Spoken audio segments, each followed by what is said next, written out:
नमस्कार, आदाब। Crime petrol dial 100 में आप सभी का स्वागत है। हिंदुस्तान आजाद है, हम सब आजाद हैं, मैं आजाद हूं, हम सब एक दूसरे की नजरों में आजाद हैं, पर शायद नजरियों में नहीं। क्या एक औरत के खुलेआम हंसने पर पाबंदी लगाने वाले आजाद हैं? क्या एक औरत को मर्दों का काम करने से रोकने वाले आजाद हैं? क्या एक बेबस औरत का पीछा करने वाले आजाद हैं? नहीं, ये सब गुलाम हैं गलत सोच के, जिसकी वजह से आज भी हमारे घर की औरतों की आजादी गुलामी की बेड़ियों में जकड़ी हुई है, और यही मानसिकता जन्म देती है बड़े अपराध को।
रब नू याद कर, इसके साथ भी रब है। लेकिन जो निशानियां पीछे आगे पीछे की चिंता मत कर, मैं हूं ना, मैं भी माँ हूँ।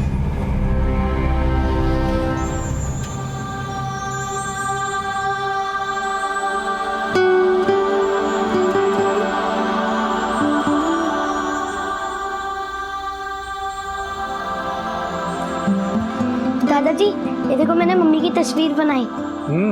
देखूं ना, ये तेरी माँ नहीं है। ला, मैं बताऊं।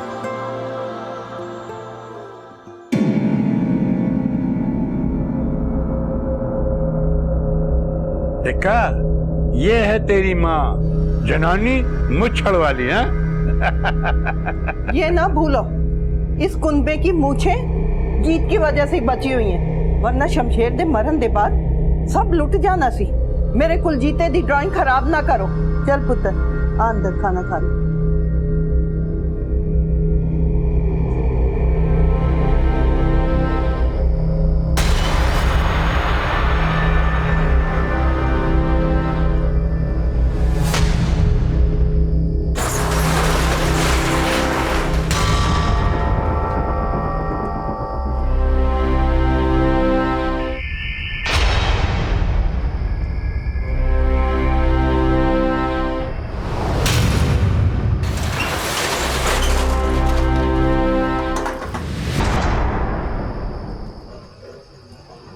अंदर क्या है, भूल जा। कोई पूछे कि 5 दिन लेट क्यों हुआ तो बता देना जो मैंने कहा।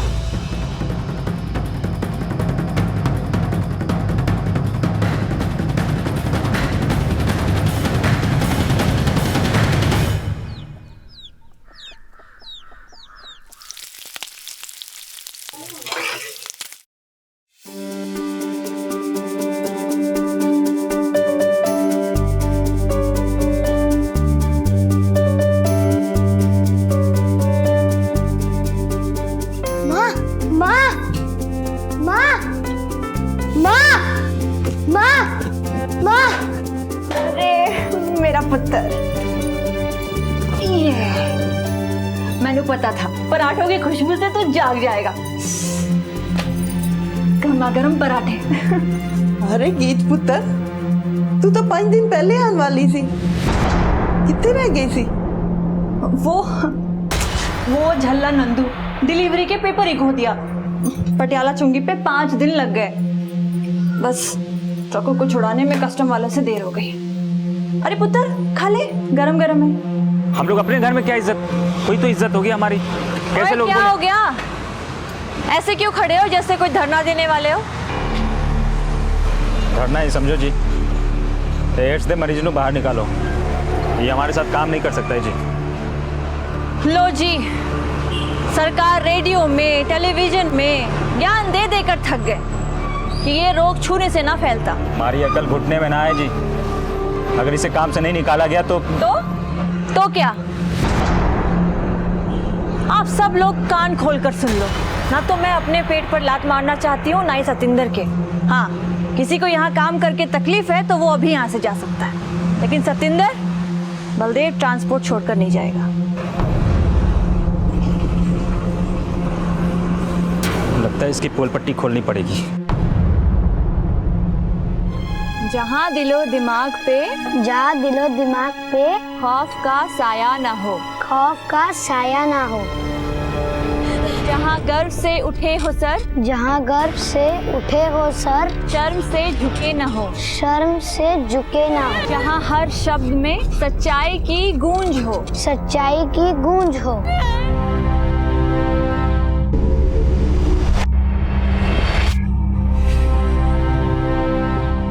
कल्ले चो पैसे चुराए तुसी?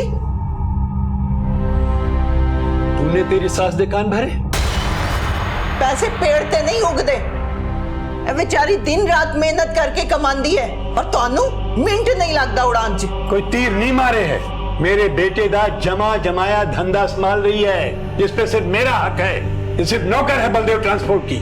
बाबूजी, मैं खुद को आप सबका नौकर ही मानती हूँ, लेकिन नौकर है तो मालिक क्यों बन रही है?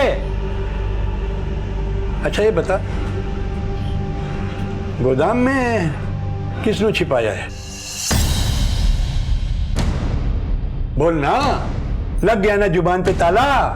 लेकिन आज ये ताला टूटेगा, जुबान दा भी और गोदाम दा भी।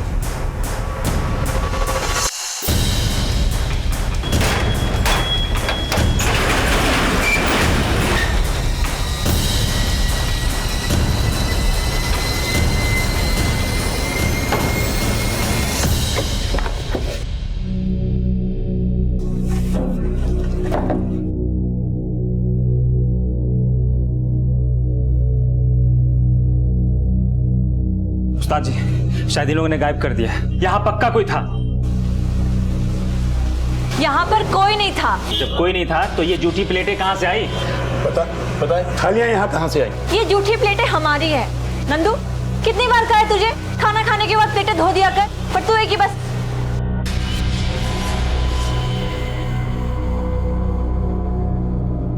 संदीप रुक, तूने किससे पूछकर गोदाम का ताला तोड़ा था?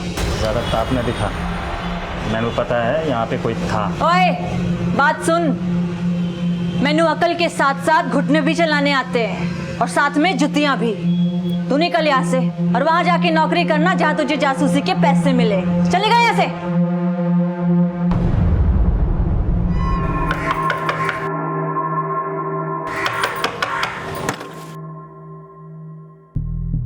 थैंक्स हरप्रीते, तूने तो मेरी ऐन मौके पर मदद कर दी, वरना आज मैं तो बड़ी मुसीबत विच फंस जाती। लेकिन यार, कहीं इस मुसीबत को अपने घर में छुपा के मैं फंस गया तो? ना ना, अरे मैं मुसीबत विच फंस जावांगी पर तैनू नहीं फंसने दूंगी। ऐसी गल करके यार मैंने शर्मिंदा ना कर। लेकिन ये कर क्या रही है तू? मैं सब कुछ बताऊंगी, पर अभी फिलहाल किसी को कुछ मत बताना।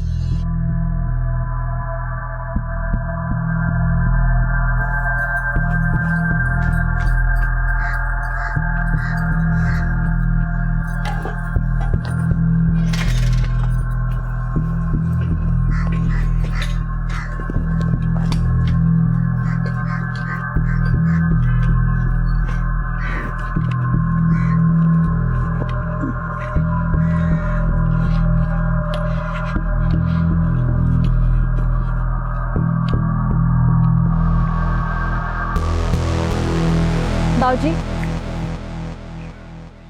आप मेरा पीछा करने वाले थे ना? हाँ, क्योंकि मैनू मालूम है तो कुछ गड़बड़ कर रही है। ये खाना किदे वास्ते ले जा रही थी? बाबूजी आप अपना दिमाग लगाना छोड़ दो। तेरी सास तुझे बहुत महान समझती है ना, देखना एक दिन वो तेनू इस घर से निकालेगी। उंगली फुंकारे कोयल दी कूक।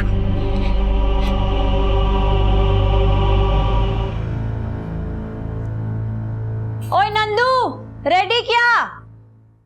मम्मी मम्मी बरनाला से मेरे लिए ये सब चीजें लेके आना। हाँ पुत्र जी, ले आऊंगी। पुत्र जी ए ले टाइम पे खा लेना। पुत्र जी कोई परेशानी? नहीं मम्मी जी, कोई परेशानी नहीं है, चलती हूँ। चल पुत्र, अपना ध्यान रखना।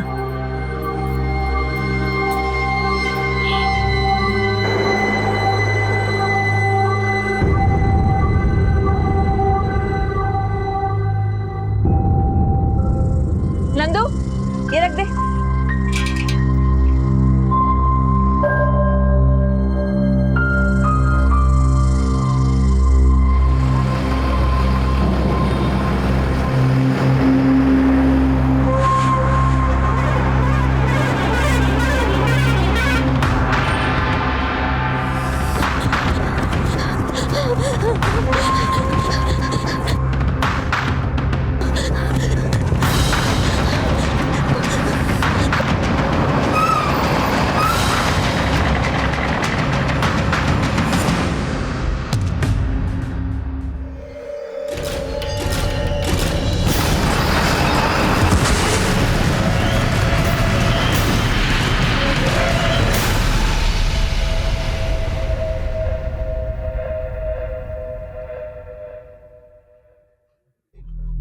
उस औरत की पोस्टमार्टम रिपोर्ट, हत्या का टाइम रात 2 बजे के आसपास। लेकिन सर जी विक्टिम की बॉडी पे कुछ इंजरीज और जले के निशान मिले हैं। पोस्टमार्टम रिपोर्ट और बॉडी पे पाए गए निशानों से यही लगता है राणा कि किसी ने इसे बांध के बहुत टॉर्चर किया है और ये अपनी जान बचाने के लिए हाईवे पर नंगे पैर कई किलोमीटर दौड़ी है, इसलिए इसके तलवे जख्मी थे। अब पता ये करना है कि भागते हुए हाईवे पे इसके साथ कोई एक्सीडेंट या हादसा हुआ या फिर इसे भगा भगा के ट्रक के नीचे कुचलना भी इसके टॉर्चर का हिस्सा था। सर जी मैंने एक्सीडेंट स्पॉट के पास वाले सभी एरिया में पूछताछ की, लेकिन ऐसा कोई बंदा नहीं मिला जो उस औरत को पहचानता है। पर राणा मैनू बहुत स्ट्रांगली लगता है कि इसको कुचलने वाला इसे जानता होगा। एक काम करो, हत्या के समय से सुबह तक हाईवे के दोनों तरफ के टोल बूथ क्रॉस करने वाले हर ट्रक हर लॉरी का डिटेल निकालो।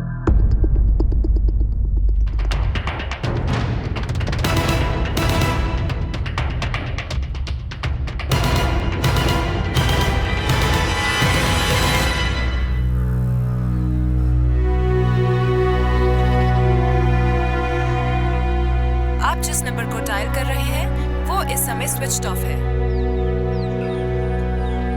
अरे सुखविंदर, जरा एक प्याला गर्मा गर्म चाह पिला दे, अदरक वाली है। ਇੱਥੇ मैं गीते दी फिकर च मरी जा रही हूं और ਤੁਹਾਨੂੰ चाह दी पई हुई है। तुम जनानी तो टेंशन लेने की आदत है। अरे कहीं अटक गई होगी, अब उसके ट्रक में कोई बिजली का खंभा तो लगानी है जो फोन चार्ज कर लेगी। तुसी मेरे नाल चाह पियो, सब अच्छा हो जाएगा। ਤੁਸੀਂ ਮੈਨੂੰ ਤਾਂ ਸਮਝਾ ਲਓਗੇ, ਪਰ ਉਸ ਕੁਲਜੀਤੇ ਨੂੰ ਕਿਸ ਤਰ੍ਹਾਂ ਸਮਝਾਓਗੇ ਕਿ ਉਸ ਦੀ ਮਾਂ ਕਿੱਥੇ ਹੈ?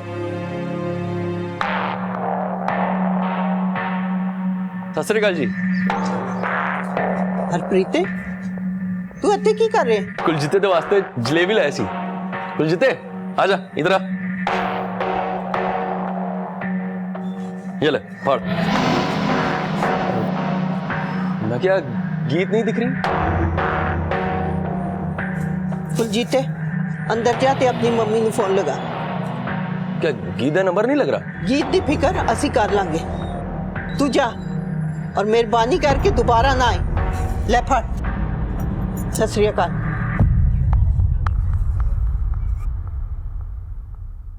डर जी चाई जी उत्थे कोई है? मैंने खिड़की तो देखा, मनु देख रहा सी।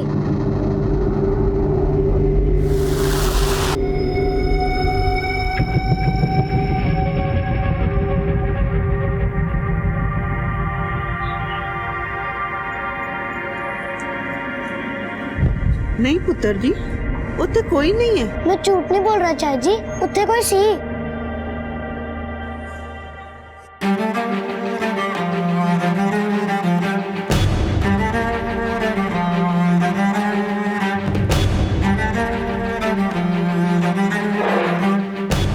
सर, इस नंबर का ट्रक सिरसा बरनाला रोड पर सरदूलगढ़ बॉर्डर क्रॉस करके सिरसा की तरफ तो गया, लेकिन सिरसा चुंगी नहीं पहुंचा। ये मतलब निकलता है कि ये ट्रक सिरसा और सरदूलगढ़ के बीच में कहीं पे खड़ा है। एक काम करो, सरदूलगढ़ बॉर्डर की फुटेज में इस ट्रक को आइडेंटिफाई करो।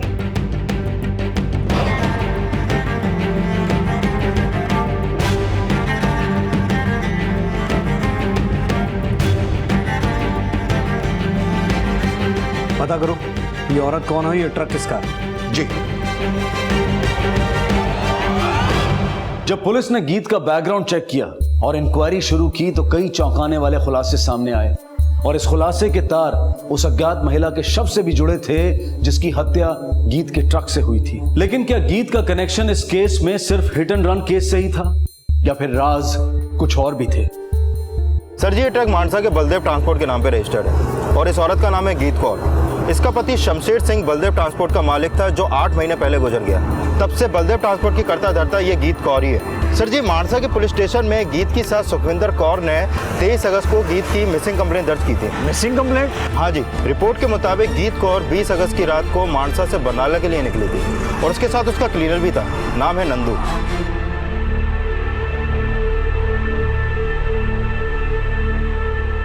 पुत्र जी, थोड़ा तो खा लो। जब तक माँ नहीं आती तब तक मैं कुछ नहीं खाऊंगा।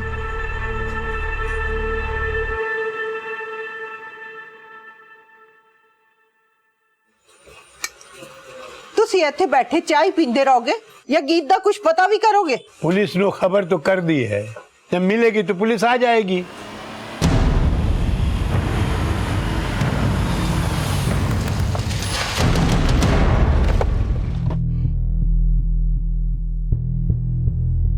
सर जी, हमें नहीं पता ये कौन है। आप नहीं तो शायद गीत जानती हो। गीत? पर ये है कौन? 21 अगस्त की सुबह इस लड़की की लाश हमें सिरसा मानसा रोड पर मिली है। इस लड़की का एक्सीडेंट गीत के ट्रक से हुआ है और शायद इसीलिए गीत फरार है। नहीं नहीं साहब जी, गीत ऐसी नहीं है। अगर कोई गीत की ट्रक के नीचे आ भी जाता ना तो इसे अस्पताल पहुंचाती, पहले सड़क पर मरने के लिए छोड़ के नहीं भागती। वो बीजी अगर भागी नहीं तो गई कहाँ? और आपने उसकी मिसिंग कंप्लेंट लिखवाते हुए ये बताया था कि वो मानसा से बरनाला की तरफ गई थी, तो फिर उसका ट्रक सिरसा की तरफ क्यों गया? वो सिरसा की तरफ गई। हमें आपके घर की तलाशी लेनी है। तलाशी? और किस लिए? देखिए सर जी, अगर हमें गीत को छिपाना होता तो हम उससे मिसिंग दी कंप्लेंट क्यों लिखाते? ओ बाबूजी, अगर हमें गीत पे शक ना होता तो हम ये सर्च वारंट क्यों लेके आते?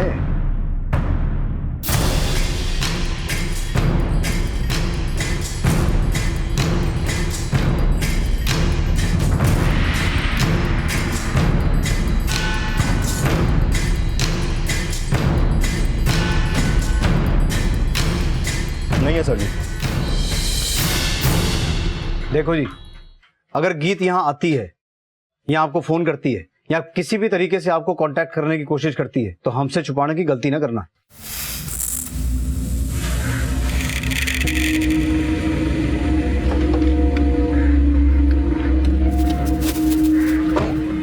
गीत के साथ ससुर, रिश्तेदार, ट्रांसपोर्ट कंपनी के सारे ड्राइवर, सबके फोन सर्विलेंस पे डालो। मुझे लगता है गीत इनसे कभी ना कभी कांटेक्ट करने की कोशिश जरूर करेगी। लेकिन सर जी, मानसा पुलिस स्टेशन में मैंने गीत के बारे में पता किया तो वहाँ के एसआई सतपाल को गीत के पिंड वालों से गीत के बारे में मिली जुली राय मिली। कुछ उसे पसंद करते हैं, कुछ नापसंद। नापसंदगी की वजह? सर जी, उसके कंपनी में कई ड्राइवर थे, फिर भी जनानी होकर वो खुद ट्रक चलाती थी और कई कई दिन तक घर भी नहीं जाती थी। इस गीत की कॉल डिटेल निकालो, पता लगाने की कोशिश करो कि असल में ये औरत थी कैसी, और ये भी पता करने की कोशिश करो कि जिस औरत की लाश मिली थी वो कौन है और उसका गीत के साथ क्या कनेक्शन है। जी सर जी, मैंने गीत के फोन रिकॉर्ड चेक किए। उसका फोन 20 अगस्त की रात सरदूलगढ़ हरियाणा बॉर्डर के पास एक्टिव था, जहां हमें उस औरत की लाश मिली थी। और उसी रात से गीत और क्लीनर नंदू दोनों के फोन बंद है सर जी। और जिस औरत की लाश मिली थी उसकी कोई पहचान हुई? अभी तक तो ऐसा कोई सामने नहीं आ रहा जो उसने पहचानता हो। ये गीत और नंदू, इनके कॉल डिटेल में ऐसा कोई मिला जो हमारे किसी काम आए? सर जी, गीत की पिछले दिनों उसी के पिंड के हरप्रीत सिंह दे नाल काफी बातचीत चल रही थी, देर रात में भी।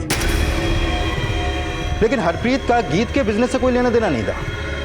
ये गीत और हरप्रीत का कोई अफेयर तो नहीं? हो सकता है सर जी। हरप्रीत गीत को शमशेर और गीत की शादी से पहले से जानता था। और सर जी, जब मैंने पिंड वालों से पता किया तो पता चला कि शमशेर के पेरेंट्स को हरप्रीत और गीत का मिलना जुलना बिल्कुल ही पसंद नहीं था।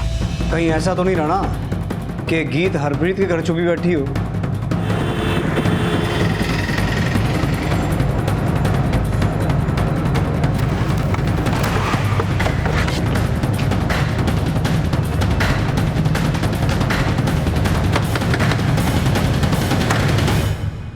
हरप्रीत जी। गीत अंदर है? गीत? नहीं जी। चल देख लेते हैं, तलाशी लो घर की।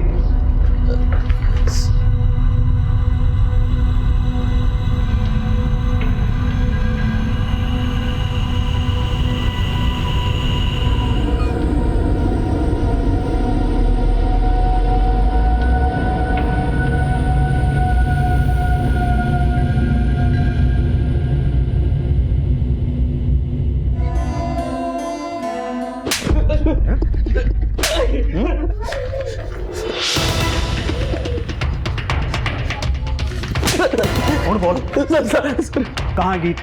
अरे बच्चे कहाँ से आए तेरे घर? सर मैंने नहीं पता गीत कितने हैं। इन बच्चों को मेरे नाम छोड़कर पता नहीं कितने गायब हो गए सर। किसके बच्चे हैं? सर मैंने कुछ नहीं पता। हफ्ते भर पहले रात में गीत आई थी।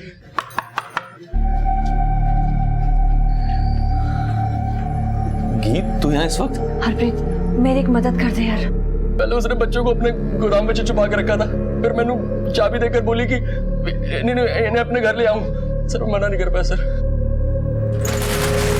सर गीत ने मैंने बस इतना बोला कि वो इन बच्चों की मदद करना चाहती है और इन्हें जल्दी मेरे घर से ले जाएगी। इसे देखा कभी गीत के साथ? नहीं सर। देख हरप्रीत, अगर तेरी एक भी बात झूठ निकली ना बोलने लायक बचेगा ना बैठने लायक। आगे गल समझ? लेके चलो अनु। चल लो बेटा पी लो, लो खाओ।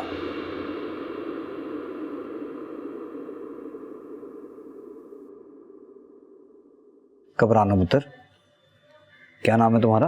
माँ चाहिए मुझे।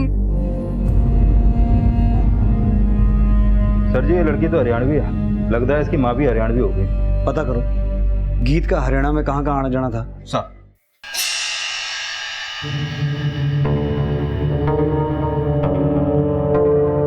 नहीं सर, मैंने नहीं जानता, लेकिन कुछ दिन पहले मैंने शक हो था कि गीत ने किसी ने गोदाम में छिपा रखा है। कैसे शक हुआ आपको? वो संदीप ने नंदू और गीत को बात करते हुए सुना था। संदीप कौन? ये सर, ये नंदू वही है ना जो गीत के साथ था? हाँ सर, एक नंबर का छठा बदमाश है। गीत ने सर पे चढ़ा रखा था उसको। कहाँ रहता नंदू? सर वैसे तो बिहार का रहने वाला है, लेकिन कहीं भी सो जाता है, ट्रक में, गोदाम में या ऑफिस की छत पर। अच्छा, ये गीत का हरियाणा आना जाना होता था? सर हरियाणा क्या, वो तो यूपी, एमपी, राजस्थान, दिल्ली सब जगह जाती थी। ये देखिए सर, ये रजिस्टर है, इसमें आपको सब मिल जाएगा। सर जी। ठीक है जी, सत श्री अकाल। मैंने पता किया कुछ साल पहले शमशेर को ह्यूमन ट्रैफिकिंग के मामले में गिरफ्तार किया गया था, लेकिन उसके खिलाफ ठोस सबूत ना होने की वजह से उसे छोड़ दिया गया। मतलब साफ है, शमशेर के बाद गीत ने शमशेर का बिजनेस संभाला और ये बच्चे जरूर ह्यूमन ट्रैफिकिंग के लिए लाए गए थे। और जब बच्चों की मां ने विरोध किया, गीत ने उस पर ट्रक चढ़ा दिया। नहीं साहब जी, हमारा शमशेर ऐसा नहीं था, और गीत भी। अगर गीत का ह्यूमन ट्रैफिकिंग से कोई लेना देना नहीं है तो उन दो बच्चों को अनाथ करके अपने साथ क्यों लाई? वो हरप्रीत आपसे झूठ बोल रहा है। उसकी बुरी नजर थी मेरी गीत पे और वो गीत को फंसाना चाहता है। और बीजी, अगर गीत सही है तो फरार क्यों है? फरार नहीं है साहब जी, कई बार रास्ते में ट्रक अटक जाता है। कुछ दिनों पहले ही पटियाला चुंगी पे 5 दिन तक ट्रक फंसा रहा। तारीख क्या थी तब? राणा, पता करो गीत का ट्रक पटियाला चुंगी पे ह्यूमन ट्रैफिकिंग के लिए तो नहीं पकड़ा गया था? जी।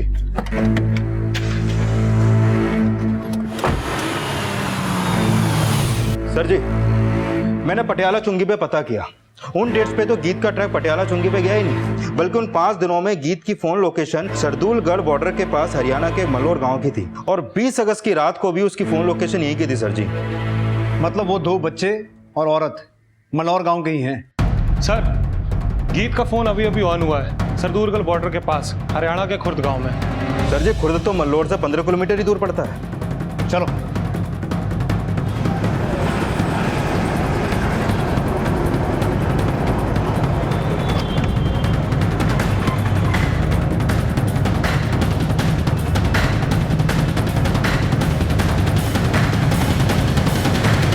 जल्दी ले।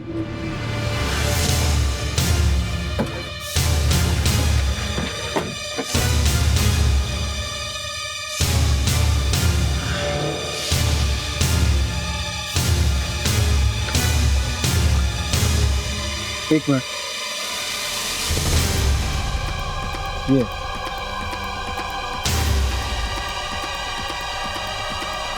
अरे मैं लूंगा, मैं लूंगा। चटे। तो ये बोलती मैं लूंगा, ये बोलती मैं लूंगा, फोन को खराब कर रहे हैं। साहब तुझसे गीत कहाँ है? कौन गीत साहब? जिसका फोन है तेरे पास। साहब ये फोन ते मैंने उत्ते प्यारा मिला सीगा। अच्छा, हाँ जी। किथे?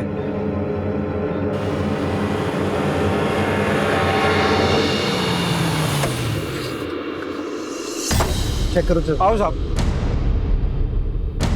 इधर मिला सी साहब, इधर।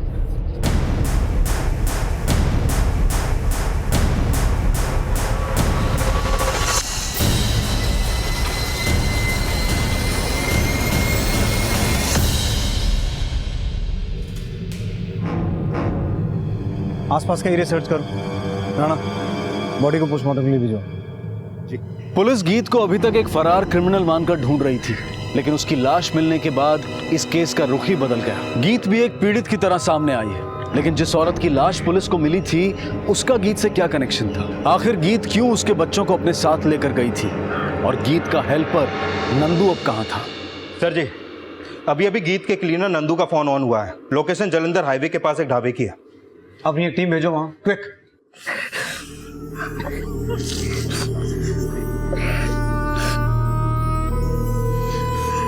जी मैंने मार चाहिए।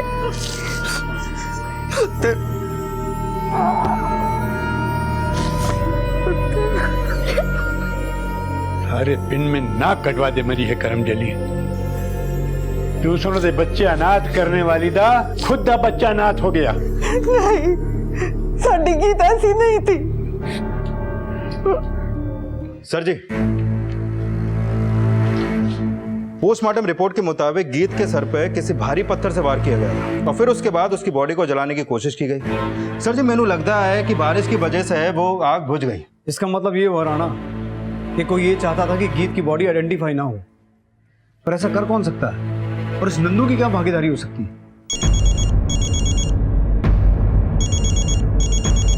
हाँ बलजीत, ठीक है, हम पहुंचते हैं। सर जी, मल्लोर गांव के बाहर गीत का ट्रक मिला है। Let's go.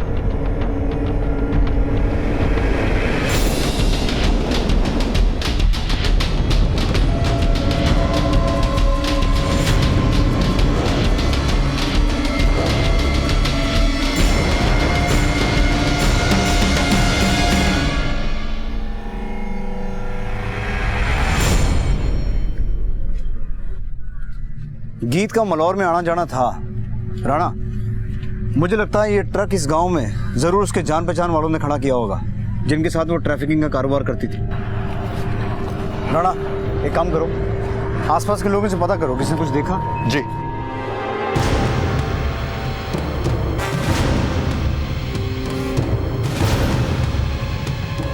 नहीं सर जी, किसी ने कुछ नहीं देखा। अगर यहाँ किसी ने कुछ नहीं देखा तो गांव चलते हैं, पता करते हैं उस औरत को और 2 बच्चों को कोई जानता है कि नहीं।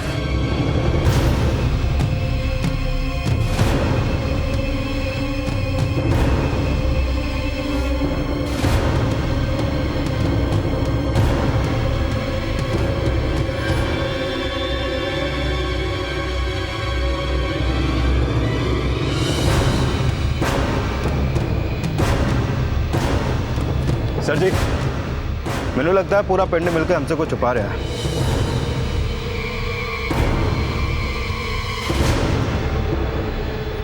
पुत्र जी, दूध पी लो।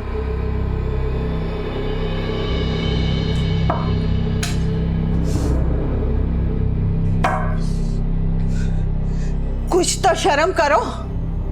गीत नु मरे कुछ ही दिन होए है और उसकी कमाई थी ऐयाशी कर रहे हो। तू मुझे सिखाएगी, तू मुझे सिखाएगी। दादाजी, दादाजी। यार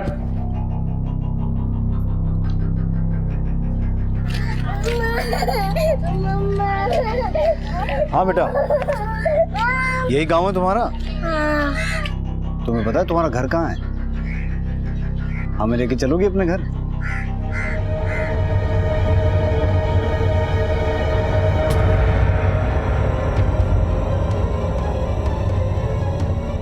क्या हो बेटा, कौन सा घर है तुम्हारा? अम्मा, अम्मा, ये मेरा घर। अम्मा।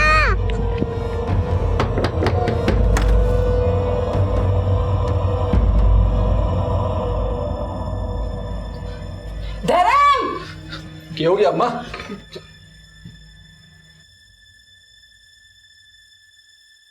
साक्षी बेटा, क्या लगते हैं तुम्हारे? बापू। कौन बोल? नहीं साहब, बच्ची झूठ बोल रही है। तू ये राजा हरीशचंद्र? अरे साहब जी मेरी बात मत। चलो साइड चल। हाँ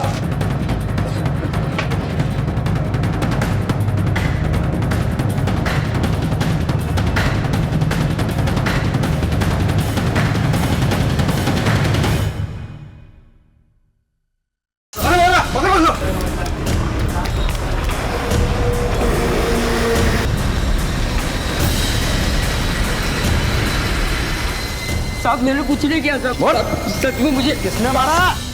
गीत का पति शमशेर हमारे गांव में शादी के लिए छोरियां सप्लाई करता था। शादी के लिए?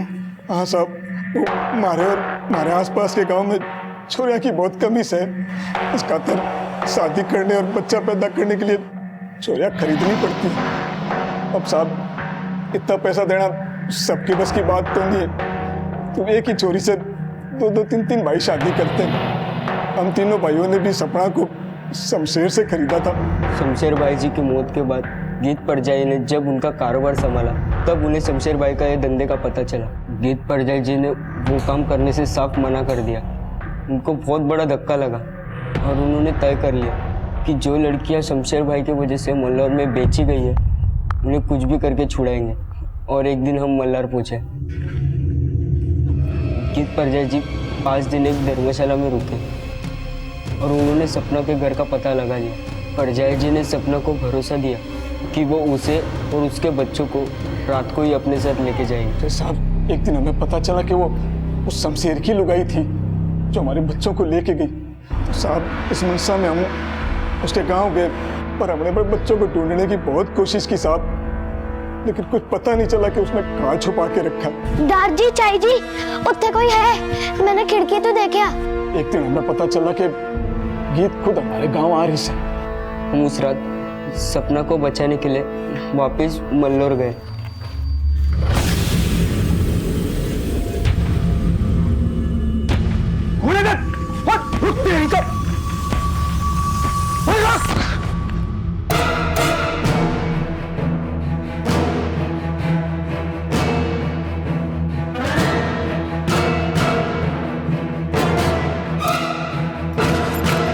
परजाई जी मैंने उनको चकमा दे दिया। चलो जल्दी से। चल चल चल।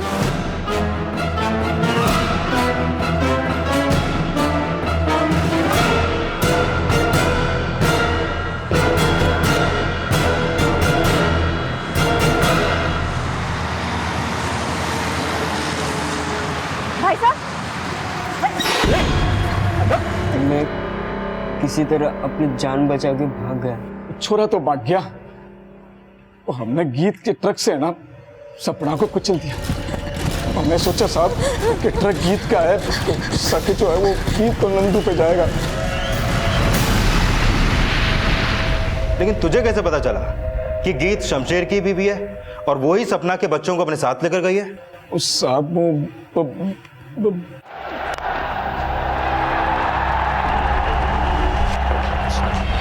बलदेव जी और थाने चलो, सब समझ में आ जाएगा।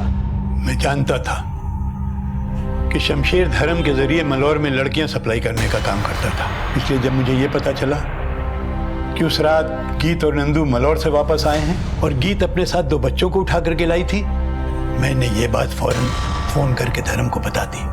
मैं ये भी जानता था कि गीत और नंदू उस औरत को बचाने के लिए जरूर जाएंगे, इसलिए जैसे ही वो घर से निकले मैंने धर्म को फोन करके ये बात भी बता दी। एदा मतलब है तुसी जानबूझ के अपनी बहू की जान खतरे में डाली, क्योंकि मेरी बहू मेरे बेटे के कारोबार की मालकिन बन गई थी, जो मुझे फूटी आंख नहीं भा रहा था। बलदेव जी, अब अपना बाकी का बुढ़ापा जेल में बिताना। जहाँ हर शब्द में सच्चाई की गूंज हो, जहाँ हर शब्द में सच्चाई की गूंज हो।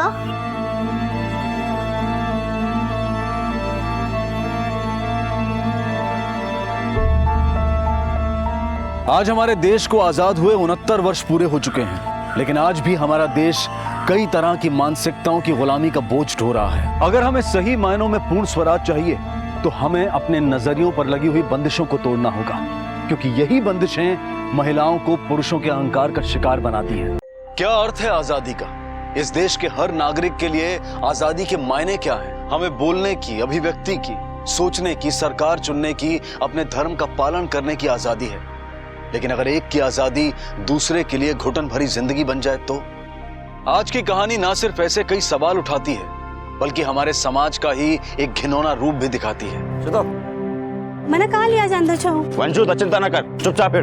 बाय बाय पेड़, बाय बाय काले कौवे, बाय बाय कच्ची सड़क, बाय बाय पक्षी। तो क्यों बोल रहे हो? सब कभी नहीं मिलेंगे, ऐसा बोलो जल्द ही मिलेंगे। ए तिमेरा चुप करा, शाम बेसी ना करा बच्चे।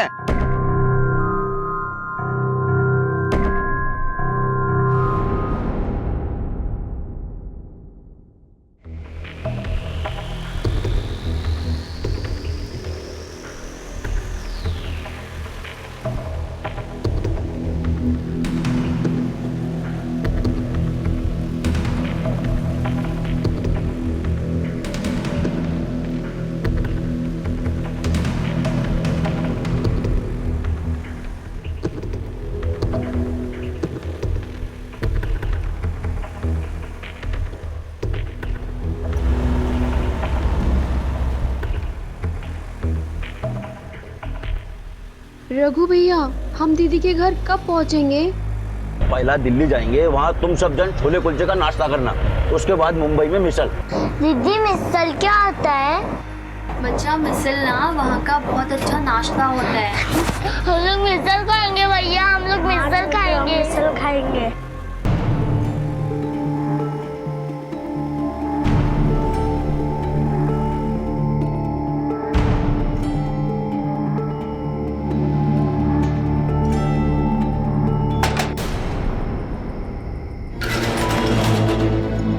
चलो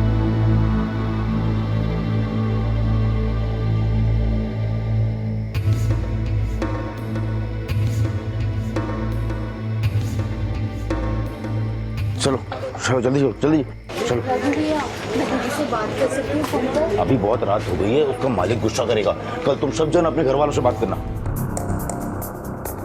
चलो जल्दी चलो चलो अंदर चलो चलो चलो जल्दी जल्दी जल्दी जल्दी करो जल्दी। अभी तुम सब लोग आराम करो, मैं कल सुबह आऊंगा, ठीक है? क्यों लाया गया था केसरी जैसी लड़कियों को और छोटे छोटे बच्चों को दिल्ली में? क्या होना है इनके साथ? कुदरत की मार सह चुके पड़ोसी देश के ये बच्चे अब इंसानों के हाथों और क्या सहने वाले थे? क्यों भेड़ बकरियों की तरह उन्हें वहां रखा गया था? क्या इन दोनों कहानियों का कोई सिरा एक दूसरे से जुड़ा हुआ था? अरे मेरा बच्चा ने देखा चला गया। मेरा बच्चा, अरे देख, अरे मेरा बच्चा, अरे देख मेरा बच्चा कहाँ चला गया। मैं नहीं बुलाया था साहब आपको, मेरा बच्चा ने देखा चला गया। बॉडी को लेके चलो। जाने मेरे बच्चे को, आएगा, जाने मेरे बच्चे को, जो छोड़ना मत उस लोकेशन को, जान लिया उसने मेरे बच्चे की।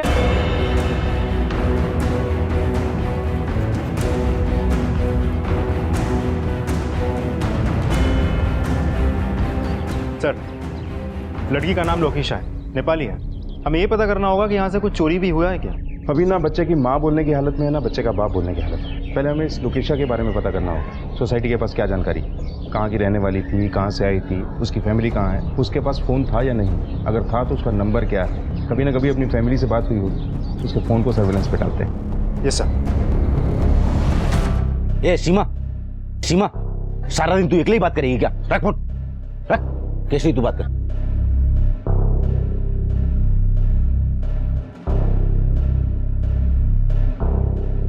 हेलो दीदी, मैं केसरी बोले को तपाईँ कस्तो छ? दीदी मैं दिल्ली पहुंच गई रघु भैया के साथ में ये बात करोगे? हाँ हेलो, पुलिस की गाड़ी। चलो अभी फोन रख, बहुत बात होगी। रघु भैया, मेरी दीदी से पूरी बात नहीं हुई है। तो बाद में बात कर लेना, चल। ऐसे कैसे चले? मेरी तो बात ही नहीं हुई है, मुझे भी अपनी दीदी से बात करनी है। ये गुस्सा मत दिला मेरे को, समझी ना? मैं तो सबकी धुलाई करूंगा। चलो चलो। आप लोगों ने मेड का वेरिफिकेशन नहीं करवाया? पढ़े लिखे लोग हैं आप, आपकी सेफ्टी के लिए ये रूल। सर 1 साल से वो हमारे साथ में थी। जब मैं प्रेग्नेंट थी उसने सारा काम अच्छे से किया, तो हमने वेरिफिकेशन नहीं करवाया। बस इतना पता है वो नेपाल से थी। बेडरूम का लॉकर तो हमेशा बंद रहता था, ज्यादा कुछ लेके नहीं गई, 1-2 गहने और थोड़ा बहुत कैश लेके भाग गई। पैसों और गहनों की हिफाजत का इतना ख्याल है, और बच्चे की हिफाजत का क्या? छोड़ दिया एक अनजान नौकरानी के भरोसे। सर, लोकेशा के कमरे में ना बैग है, ना कपड़े, ना उसकी कोई फोटो। सर एक फोटो है मेरे पास उसके।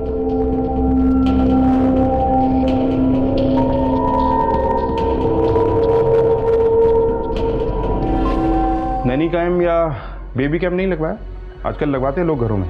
सर मैंने बोला था जिग्नेश से, पर नहीं लगवाया इन्होंने। आप एक काम कीजिए, ये फोटो आप मेरे नंबर पे भेज दीजिए। ये लड़की लोकेशा कैसे मिली आप लोगों को? वो हमारा वॉचमैन लालमणि लेके आया था उसको। साहब जी, मेरा मती मर गई थी जो उसको मदद की। एक पहचान वाला ने बोला बेचारी परेशान है, मदद करो। मैंने यहाँ काम पर लगा दी। इससे पहले कहाँ काम करती थी? दिल्ली में काम करती थी साहब जी, फिर दिल्ली से 1 साल पहले यहाँ आ गई। नेपाल में कोई है उसका? कहाँ की रहने वाली थी, कुछ पता है तुम्हें? एक बहन है और 2 छोटा भाई है, बस इतने ही जानता हूँ। ठीक है सर, कहीं वापस नेपाल तो नहीं भाग गई? हो भी सकता है, लेकिन पहले उसके फोन रिकॉर्ड्स निकलवाओ, उसकी आखिरी सेलफोन लोकेशन पता चलेगी तभी हम कुछ एक्शन ले पाएंगे। एक मासूम बच्चे का खून हुआ, हमें जल्द से जल्द खूनी को पकड़ना है। Yes sir. लोकेशा ने इतना बड़ा अपराध क्यों किया? कोई भी अपराध, वजह चाहे जो भी हो, जायज नहीं हो सकता, लेकिन एक अच्छे और परिपक्व समाज में ये सवाल तो उठना चाहिए कि आखिर उसने ऐसा अपराध क्यों किया? क्या वो मानसिक रूप से अस्वस्थ थी? कहानी के 2 सिरे थे। दूसरे सिरे पर थे सरहद के कच्चे रास्तों से लाए गए बच्चे और लड़कियां। क्या इनमें से किसी का लोकेशा की कहानी के साथ कोई रिश्ता था? जुर्म का जो बीज मुंबई में बोया गया था, क्या उसकी जड़ें दिल्ली में थी? पुलिस ने इस केस को बहुत गंभीरता से लिया था और वो इस अपराध की जड़ तक जाने वाले थे। सर, ये रहे लोकेशा के फोन कॉल रिकॉर्ड। इधर देखिए सर, ये दिल्ली का नंबर है। दिल्ली के किसी पीसीओ से फोन आया था उसे। लोकेशा पहले दिल्ली में ही काम करती थी, ऐसा उस वॉचमैन ने बताया था। हो सकता है लोकेशा के भाई बहन भी दिल्ली में ही। Sir, last central location Mumbai central के आसपास है, लगभग 5 बजे। मैंने ट्रेन की टाइमिंग भी पता कर लिया, दिल्ली और पंजाब की ट्रेन से।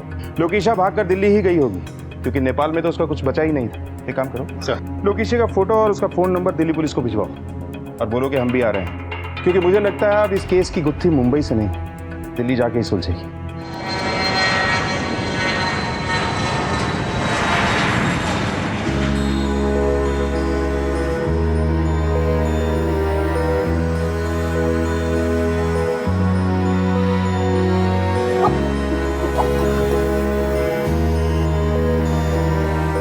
दीदी मुझे प्यास लग रही है। पानी लेके आती हूँ, सोच।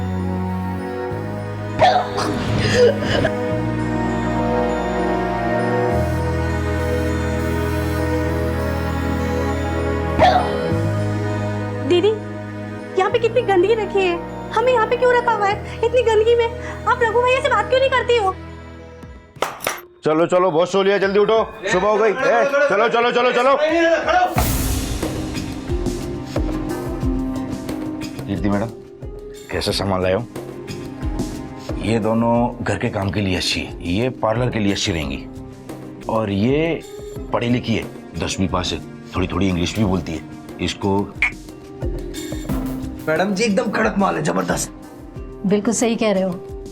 किसका क्या करना है मैं बताऊंगी, तुम ख्याल रखो इन सब का।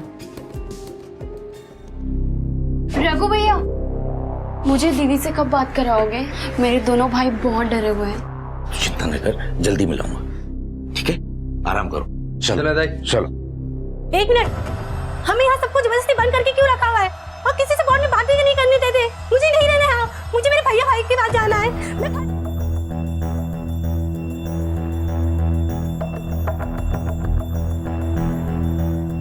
दीदी मुझे बहुत डर लग रहा है, नींद नहीं आ रही।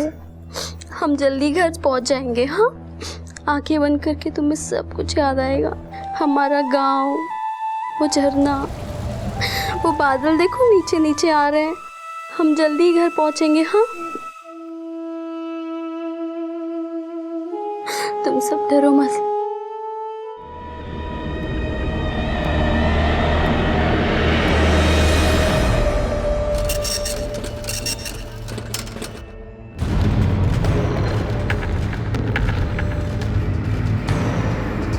वो रहा शॉप। इस औरत को जानते हो? देखा है कभी? इसी पीसीओ से फोन किया था किसी ने इसे। नहीं सर जी, इसे देखा तो नहीं है। ये नेपाली है क्या? हाँ। इसकी बिरादरी की कुछ लड़कियां फोन करने आती थी, सब नेपाली दिखती थी। कहाँ रहती हैं वो? यही पास में एक मंजिला इमारत है, उसी के ऊपर रहती है। ठीक है।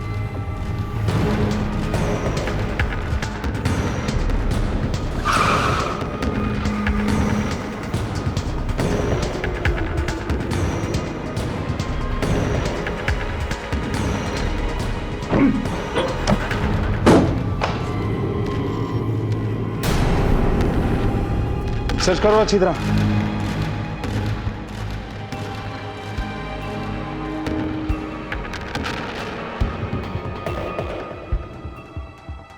सर, हर तरफ गंद पड़ी है, वहां बाल्टी में भी।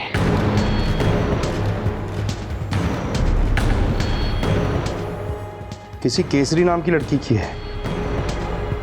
क्यों रहती होगी वो इस नर्क में? नेपाल के कमाती गांव के स्कूल की है। सर, ये देखिए।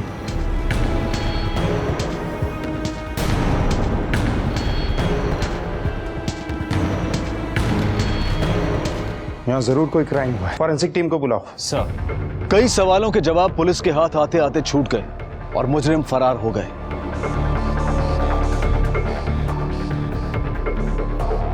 लेकिन मुजरिम सिर्फ इस भ्रम में जीते हैं कि वो कानून से 2 कदम आगे हैं, पर कानून की मजबूत गिरफ्त से ना तो कोई मुजरिम बच पाया है और ना ही बच पाएगा। देश को जुर्म से आजाद कराने की जद्दोजहद में लगी पुलिस फोर्स किसी भी कीमत पर इस जुर्म की जड़ तक पहुंचने की पूरी कोशिश कर रही थी।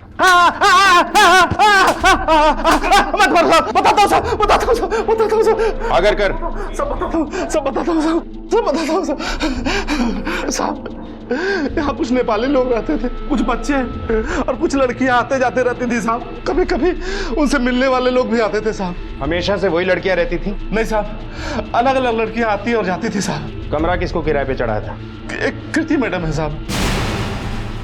लड़कियां यहाँ क्यों लाई जाती थी? क्या होता था उनके साथ? वो तो पता नहीं है साहब। किसी के नाम एग्रीमेंट कुछ होता था क्या? हाँ साहब, नोटरी का ठप्पा लगा के किराए पर चढ़ा दिया था साहब। हर महीने समय पे अच्छा किराया आता था साहब। अब बता, ये कीर्ति कहाँ मिलेगी? दक्षिण दिल्ली में एक ब्यूटी पार्लर है साहब। ले जाओ इसे। ये केस एक बच्चे के मर्डर से शुरू हुआ था, लेकिन लगता है कि ह्यूमन ट्रैफिकिंग का केस है ये, जिसके तार 3 जगह से जुड़े हैं, नेपाल से, दिल्ली से और मुंबई से।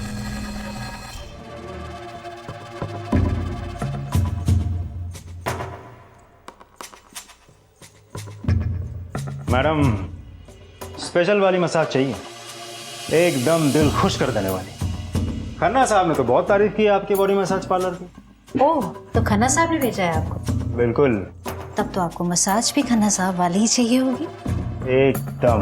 अच्छा, तुम बात कर लो। आइए प्लीज। चलिए।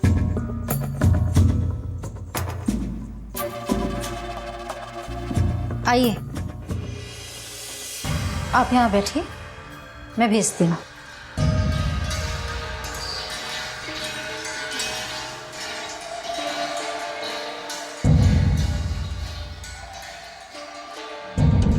आ जाओ, ये देखिए स्पेशल मसाज के लिए।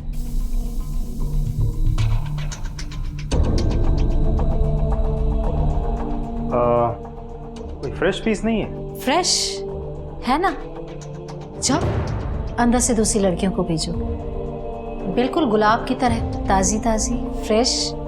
अभी देखिए, आपको दिखाते हैं, ये देखिए।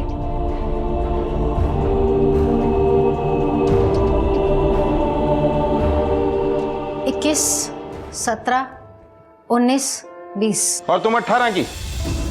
अरेस्ट कर लो इन सबको। अरे साहब रुकिए ना, कुछ ले दे करके यहाँ हाँ ले दे लेंगे, थाने में कर देखिए, लेंगे। चलो देखिए, पहुंच बहुत ऊंचे तक है। पहुंच, थाने में नहीं करा। ए सिंह, अंदर देखो कोई और नहीं क्या। देखिए,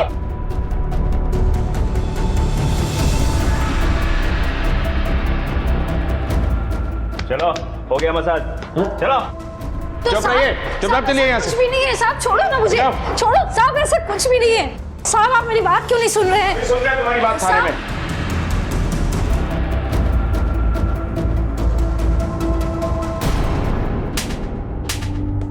रुको।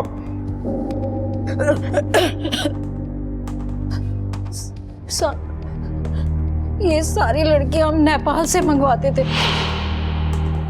इनमें जो जवान होती थी उसे धंधे पे लगा देते थे, और जो बुढ़ी होती थी उसे घर के काम काज के लिए, और जो बच्चे होते थे उन्हें फैक्ट्री में। सब जो लड़कियां बचती थी उन्हें अपने पार्टनर में लगाते थे। अभी हाल ही में जो लड़कियां लाई गई वो कहाँ है? सर सब तो आपने छुड़ा ली।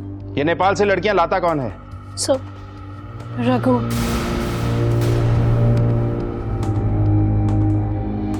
कहाँ मिलेगा ये रघु? इसका नंबर क्या है और इसके साथ कौन कौन काम करता है? रघु का दोस्त शामू। शामू का एड्रेस क्या है? तिलक नगर, बलराम गली, मोती भवन। इनकी मदद से रघु का स्केच बनवाओ, सारे थानों में सर्कुलेट करो और पोस्टर भी लगवाओ।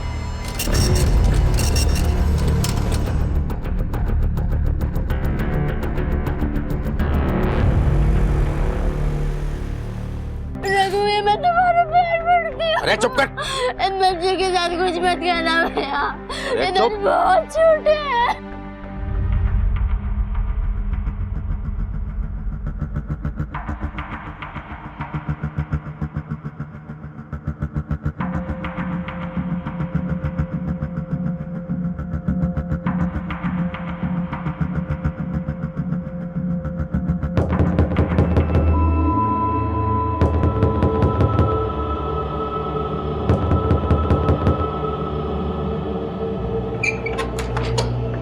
शामू,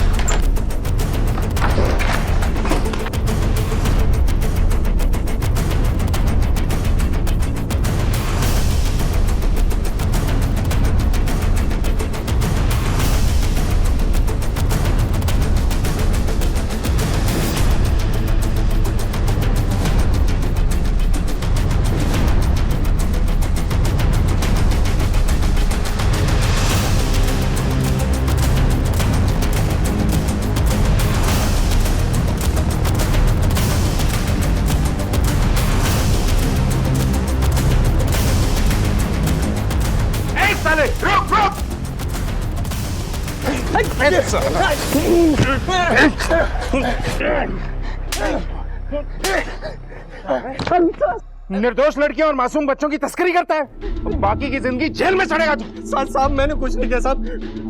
साहब मैं तो सिर्फ मदद करता हूँ, बाकी सब काम तो रघु करता है साहब। वो नेपाल से लड़कियों को लेकर आता और उनके परिवार वालों से कहता कि उनको अच्छी नौकरी दिला देगा। लोकेशा का साहब? लोकेशा तो सर मैंने सिर्फ नाम सुना है साहब, मैंने उसे देखा नहीं है, लेकिन रघु से लेकर आया साहब। केसरी और उसके 2 छोटे भाइयों से मैंने उसका नाम सुना था साहब, लोकेशा का नाम। इसके अलावा मैं कुछ नहीं जानता साहब। रघु कहाँ है? रघु कहाँ है? साहब रघु लोगों को लेकर ओखला निकला है साहब।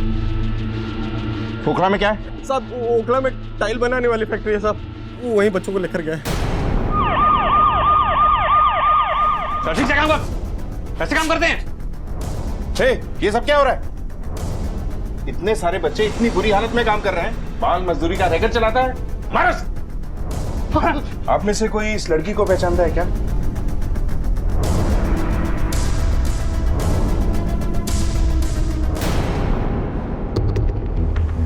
साहब, ये मेरी बड़ी दीदी लोकेशा है और छोटी दीदी केसरी को रघु भैया लेके गए और मेरा भाई महेश उस कमरे में है।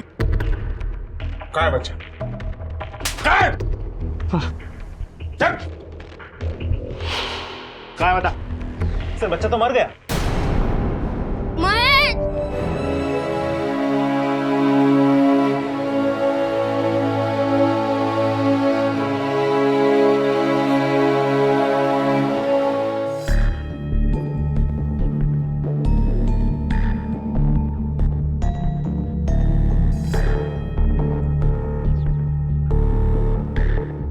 रघु, इन लड़कियों पे काम करना पड़ेगा। हमें यहाँ पर क्यों लाया गया है? हलाल करने से पहले खिलाया और सजाया जाता है। चलो कपड़े उतारो। नहीं, मैं नहीं उतारूंगी। अरे कपड़े उतारो। ये तेरे भाई हमारे पास है और उसकी जिंदगी तेरे पास। जैसा बोलती वैसा कर। केसरी और लोकेशा दोनों बहनें लापता है। एक जुर्म करके भागी और दूसरी रघु के चंगुल में। कहाँ हो सकती है? सर अभी तक इस केस में जो सुराग मिले हैं उससे तय है कि बच्चे और लड़कियां नेपाल से लाई गई और ट्रैफिकर्स ने उनके साथ बहुत ज्यादतियां की हैं।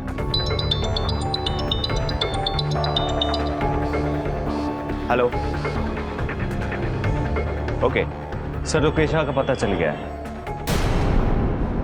लोकेशा, बहुत घुमाया तुमने, चलो थाने लेके चलो इसे।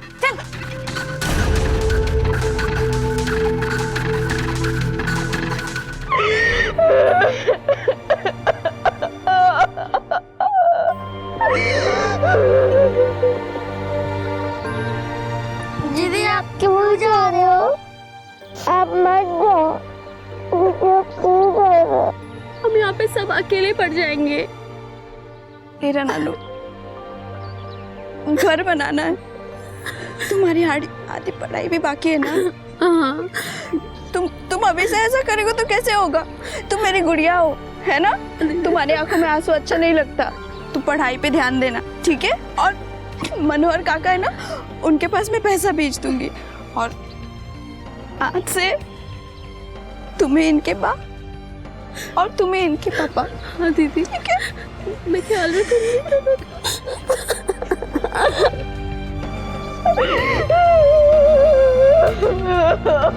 सर ये वाला नंबर, इसकी पूरी डिटेल्स निकाली है मैंने।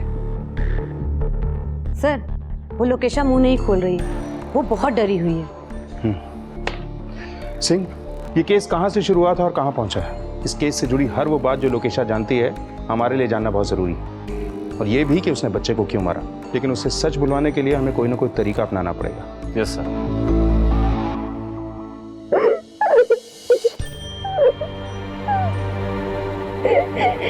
दीदी, लक्ष्मण,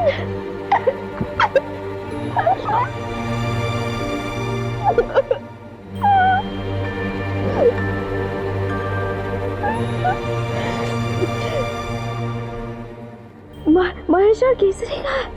दीदी, महेश मर गया।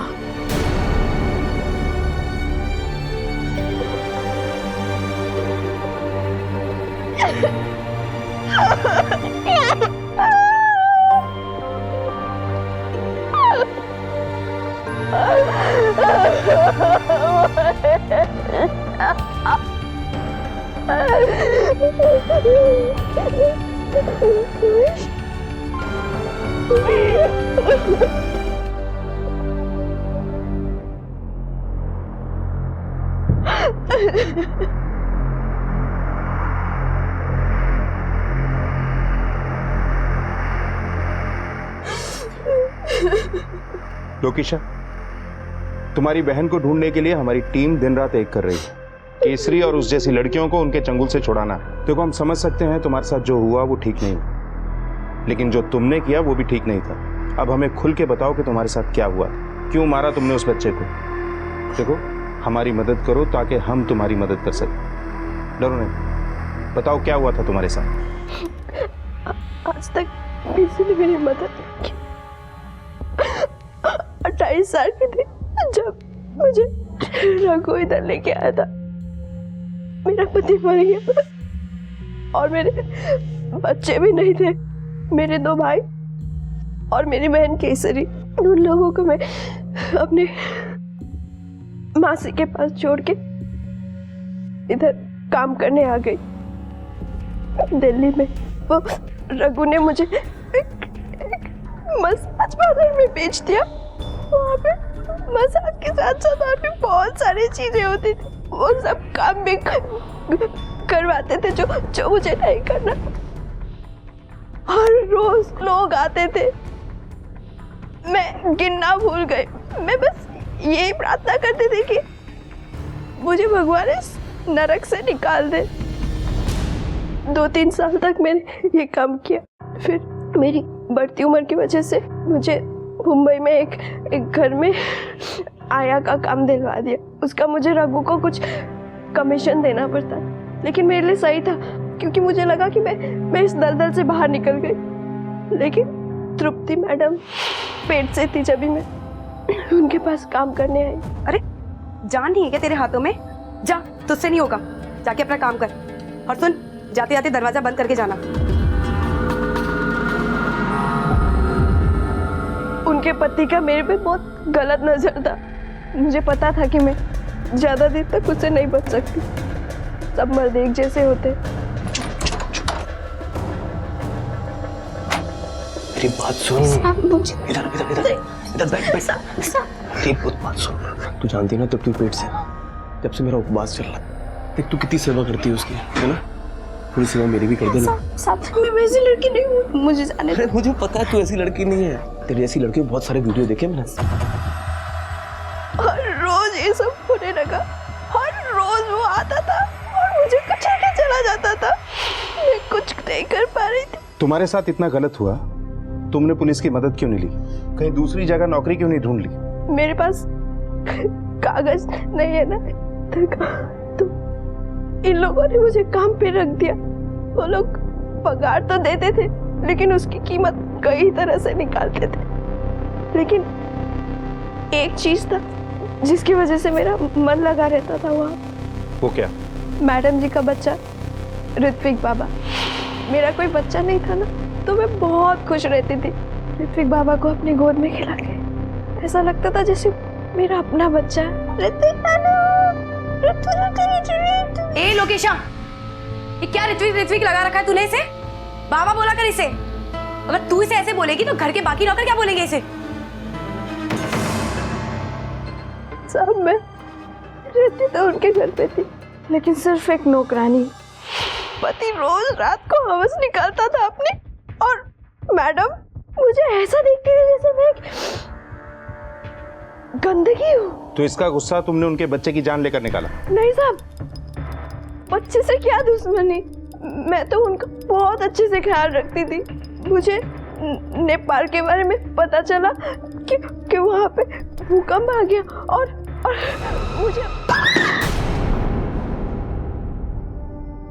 साहब मुझे पता है मैंने जो किया वो सही नहीं किया, लेकिन उसकी सजा मेरी बहन केसरी को नहीं मिलना चाहिए। मेरी बहन केसरी को बचा। लोकेशा और केसरी जैसी लड़कियां अपने देश में बेघर और बेसहारा होकर निकल पड़ती हैं रोजगार और बेहतर जीवन की तलाश में, लेकिन भेड़ की खाल में छिपे इन भेड़ियों का वो आसान शिकार बन जाती हैं। वो मजबूर होती हैं और उनकी मजबूरी का नाजायज फायदा हर कदम पर हर कोई उठाने को तैयार रहता है। उनकी आजादी उनसे छीन ली जाती है। वो लौट कर जाना भी चाहें तो उन्हें जाने नहीं दिया जाता। इनमें से कुछ इस दर्द को अपना नसीब मान लेते हैं और कुछ हालात से लड़कर आजादी हासिल करते हैं। जुर्म की इस बड़ी दस्तक पर अब पुलिस मुस्तैद होकर मुकाबला करने के लिए तैयार थी। सर उस लड़की कीर्ति के बनवाइस केस के आधार पर हमें रघु के बारे में एक बहुत इंपॉर्टेंट लीड मिली है। सर आज से 7 साल पहले बिहार में एक ग्रुप रॉबरी और मर्डर हुआ था, जहां 4 में से 3 अपराधी पकड़े गए, अभी भी सजा काट रहे हैं। ये चौथा फरार आदमी है। इतने खतरनाक आदमी के साथ केसरी और न जाने कितनी लड़कियां होंगी, पता नहीं किस हाल में होंगी।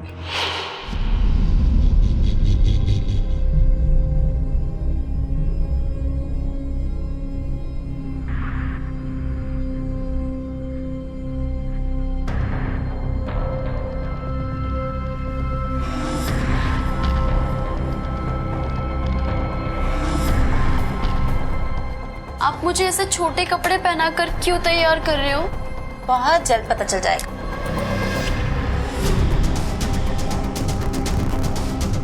हेलो रघु, लड़कियां रेडी हैं।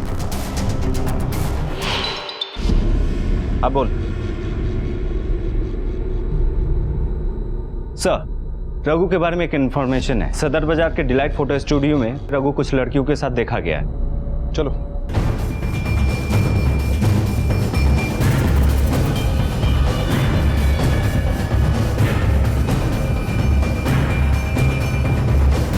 इस आदमी को पहचानता?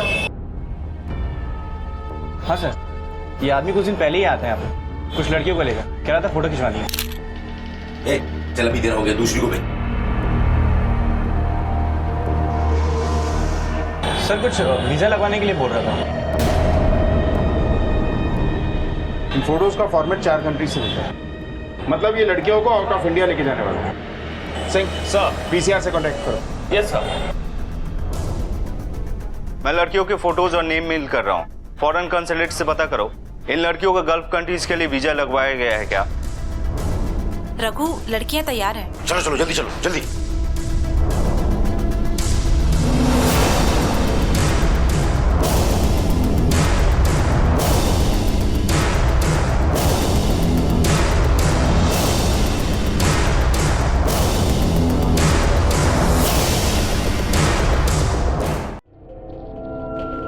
ओके थैंक्स सर, खबर पक्की है। वीजा लिया गया था उन 3 लड़कियों के लिए। फ्लाइट डिटेल्स भी मिल चुकी हैं और फ्लाइट 3 घंटे में छूटने वाली है। टाइम बहुत कम है, हमें डिपार्चर से पहले वहां पहुंचना होगा। Right sir.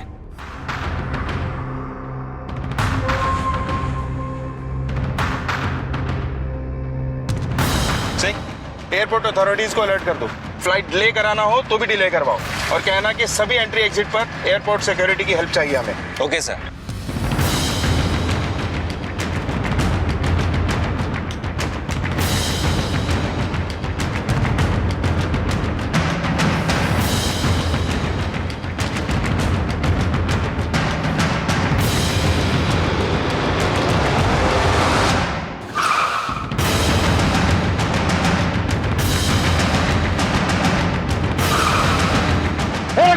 उधर नीचे। रघु रुक बोला तेरे को। रुक। रुक।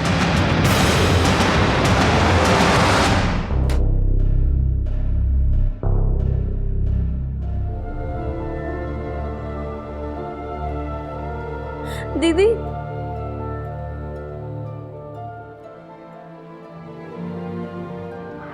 कैसा रे?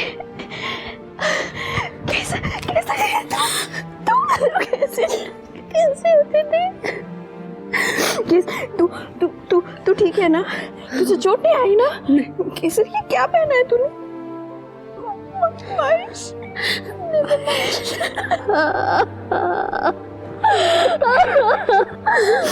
बेटा, रघु ने तेरे साथ कुछ गलत नहीं किया ना? नहीं ना? दीदी, आप यहाँ पर कैसे? अब मेरी जिंदगी इसी जेल में जाएगी। जिंदगी ने तुझे दोबारा मौका दिया है ना?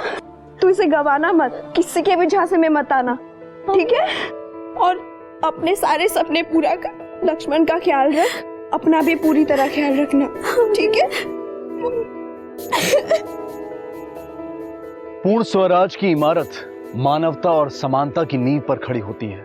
जब हम पूर्ण स्वराज की बात करते हैं तो हम ये भूल जाते हैं कि इसे स्थापित करने के लिए हम में से हर एक का योगदान जरूरी है। ह्यूमन ट्रैफिकिंग यानी कि मानव तस्करी जैसा संगीन अपराध सिर्फ मानवता पर ही नहीं बल्कि पूर्ण स्वराज की सोच पर भी प्रश्न चिन्ह है। तृप्ति ने अगर लोकेशा की मनस्थिति समझी होती तो शायद यह अपराध टल सकता था, लेकिन अपराध के लिए बस वो एक पल दोषी होता है जब इंसान की सोच उसके हालात पर हावी हो जाती है। मुंबई और दिल्ली पुलिस की सक्रियता ने केसरी जैसी न जाने कितनी लड़कियों को इस दलदल में फंसने से बचा लिया। सरकार ने केसरी और उसके भाई लक्ष्मण को अपने ही देश के एनजीओ की मदद से आश्रय दिया। उनकी सुरक्षा करने वाले सभी पुलिस कर्मियों की कलाइयों पर राखी बांधकर भारत से जाते जाते वो स्नेह और कर्तव्य की मिसाल ले गए।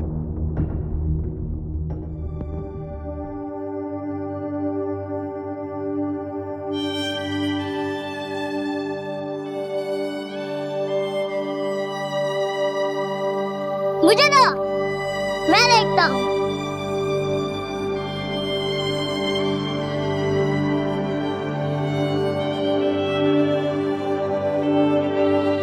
दीदी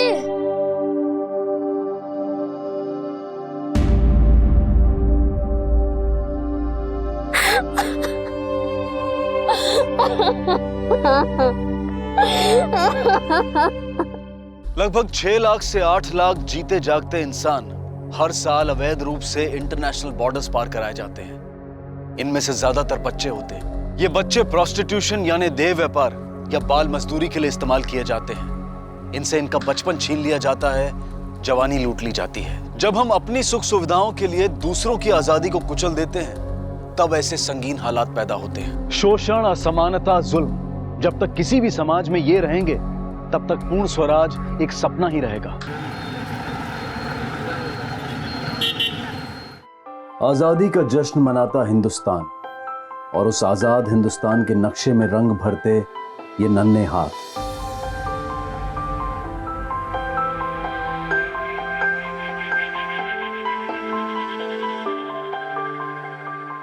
ये बच्चे सामान्य बच्चों से जरा अलग हैं।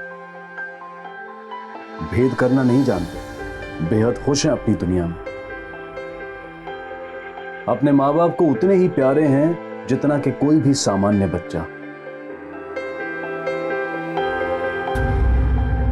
लेकिन इस जीवांत संस्कृति में कुछ लोग ऐसे भी हैं जो आजाद और संपूर्ण होने का अर्थ कुछ और ही समझते हैं। कुछ साल पहले महाराष्ट्र के सोलापुर में ऐसा ही एक केस देखने को मिला। मानसिक रूप से असहाय 8 बच्चे इसी दरिंदगी का शिकार बने आजाद हिंदुस्तान में। अभिव्यक्ति की आजादी, जीने की आजादी, सम्मान की आजादी सभी के लिए है, लेकिन इन बच्चों को ना तो आजादी के लिए काबिल समझा गया, बल्कि यहां तक कि उनकी पहचान को ही अनर्थ साबित करने की कोशिश की गई।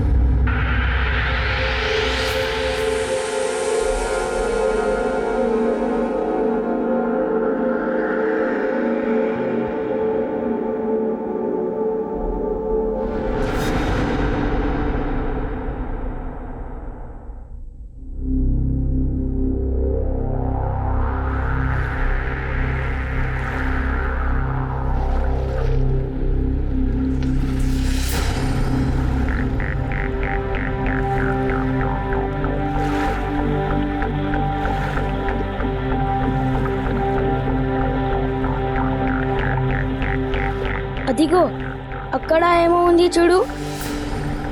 ఏమున్నది?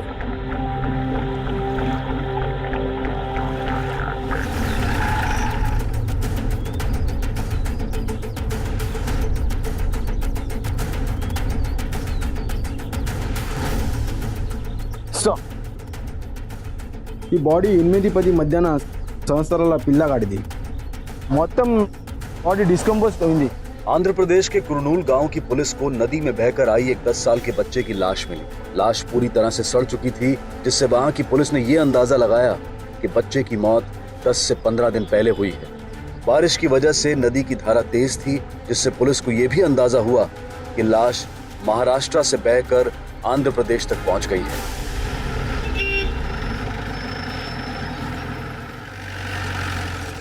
सर, मेरा बेटा ऋषभ अचानक से गायब हो गया, पता नहीं कहाँ चला गया। सर, अब कुछ भी करके उसे ढूंढ दीजिए प्लीज सर, प्लीज। आप घबराइए मत, हम पूरी कोशिश करेंगे। बच्चा कब लापता हुआ? सर, कल शाम से। कहाँ से गायब हुआ? कल शाम अपने आया के साथ गार्डन गया था।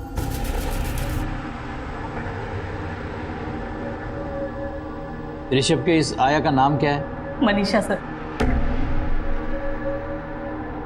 ऋषभ बाबा, आपको बुड्ढी के बाल चाहिए? चाहिए आपको? अच्छे लगते हैं आपको? ठीक है, मैं लेकर आती हूँ, लेकिन तब तक यहीं बैठे रहना अच्छे बच्चे की तरह। हाँ, कहीं भी नहीं जाना। सुनोगे ना मेरी बात? हाँ, नहीं जाओगे ना? नहीं जाओगे ना?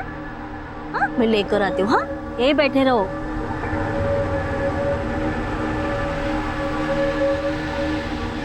आपका बेटा मानसिक रूप से? जी सर, वो एक स्पेशल चाइल्ड है सर। सर, मेरा बेटा बहुत समझदार है, अगर मैं उसे एक बार कहीं बैठने के लिए कह दूं तो वो तब तक वहां से नहीं हिलता जब तक मैं उसे ना कहूं। और फिर मनीषा के वापस आने तक वो खुद कहीं उठ के चला जाए, इसका तो सवाल ही पैदा नहीं होता। सर हमने उसे हर जगह पे ढूंढा सर, पर वो कहीं नहीं मिला। फिरौती के लिए किसी का फोन आया था?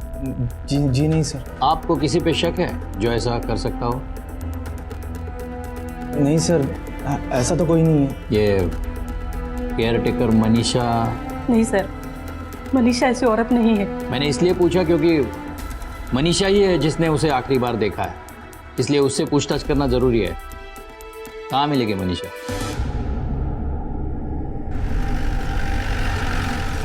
सर, భీమా నదిలో దొరికిన పిల్లవాడి శవం తొక్క ఏం రిపోర్ట్ మేలో వచ్చేసింది।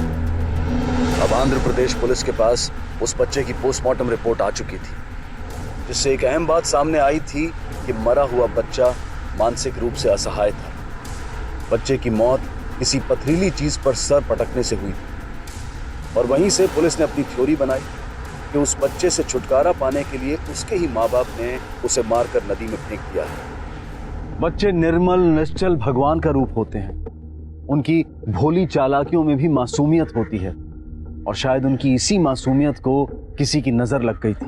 महाराष्ट्र के सोलापुर से 2 बच्चे गायब हुए थे और आंध्र प्रदेश के कुरनूल में एक की लाश मिली थी। क्या असलियत थी इन हादसों की? क्या इन तीनों हादसों का एक दूसरे से कोई ताल्लुक था? कोई क्यों इन मासूम बच्चों को अपना शिकार बना रहा था? चल नाटक बंद कर, बोल बच्चे के साथ क्या किया? कहाँ छुपा के रखा है या मार डाला उसे? साहब मैं ऋषभ बाबा को माँ के जैसा प्यार करती थी साहब, उसका बहुत ख्याल रखती थी। मैं फेंकू उसको। ये फिल्मी डायलॉग बंद कर। हम अपने पे उतर आ गए ना तो ये ममता 2 मिनट में निकल आएगी बाहर। मैं सच बोल रही हूँ साहब, मैं झूठ नहीं बोल रही है। अब चाहे तो मेम साहब को पूछो ना साहब। हाँ, मेम साहब से भी पूछेंगे। तुझे जो पूछा है वो बोल पहले।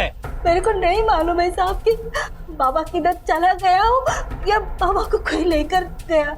साहब मैं 3 महीने से उसको गार्डन में लेकर जाती है, तब तो ऐसा कुछ भी नहीं हुआ साहब। पता नहीं हमें कैसा हो गया साहब। हमने बहुत ढूंढा बाबा को। कहाँ ढूंढा तीनों ने? नहीं साहब, हम 2 ही थे, मैम साहब और मैं। क्यों, ऋषभ के पिता नहीं थे क्या? साहब तो पुणे में थे साहब। कुछ दिन पहले कंपनी की तरफ से साहब का ट्रांसफर हो गया है साहब, तब से पुणे में ही है। अब बस मैं और मैम साहब ही है साहब और बाबा। लेकिन ठीक है, अभी तुम जा सकती हो, लेकिन हमें पूछे बगैर शहर के बाहर नहीं जाना। हाँ साहब।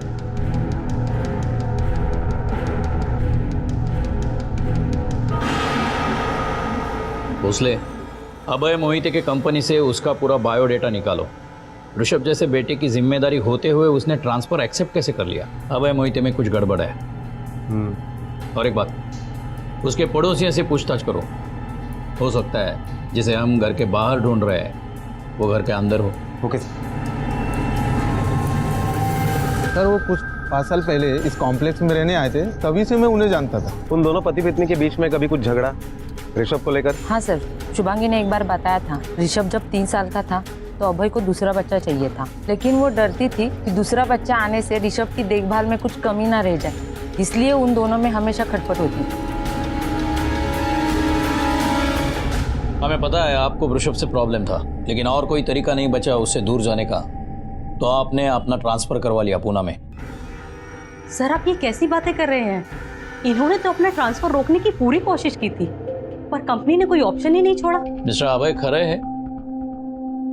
हो सर, खरा है, मैंने बहुत कोशिश की, लेकिन हमने तो आपके कंपनी के मैनेजर से बात कर ली तो उसने कहा आप खुद आगे आए थे ट्रांसफर के लिए, बल्कि उसने तो एप्लीकेशन भी दिखाया आपने किया हुआ। अभय, क्या ये सच है? अरे उस बेचारे को तो इतनी समझ भी नहीं है, उसका बाप कहलाने के लायक ही नहीं। मुझे नफरत है उसके बेचारेपन से, थक गया हूं मैं उसकी सेवा करते करते।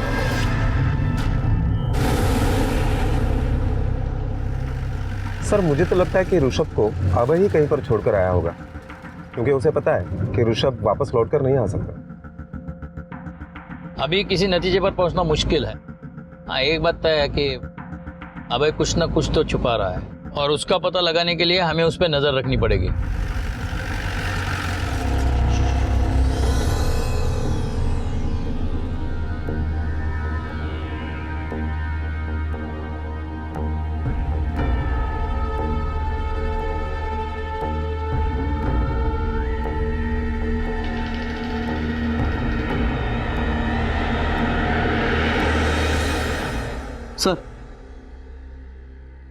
सर हजरत शाह दरगाह के आगे जो नदी का मोड़ है वहाँ 2 बच्चों की लाश मिली है।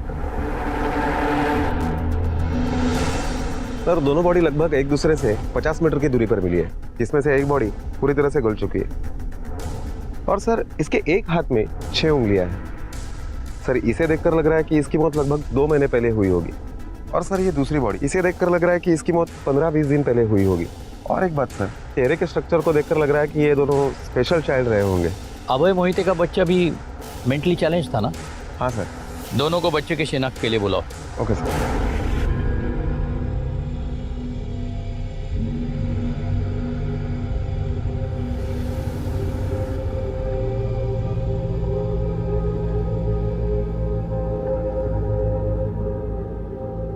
नहीं, ये हमारा ऋषभ नहीं। नदी में 2 बच्चों की लाशें मिली है, एक ये और ये दूसरी पूरी तरह से गल चुकी है। उसके दाहिने हाथ में 6 उंगलियां है। नहीं सर, ये मेरा ऋषभ नहीं हो सकता। और मेरा ऋषभ है कहाँ है मेरा बेटा ऋषभ? अगर उसे कुछ हो गया ना तो देख लेना।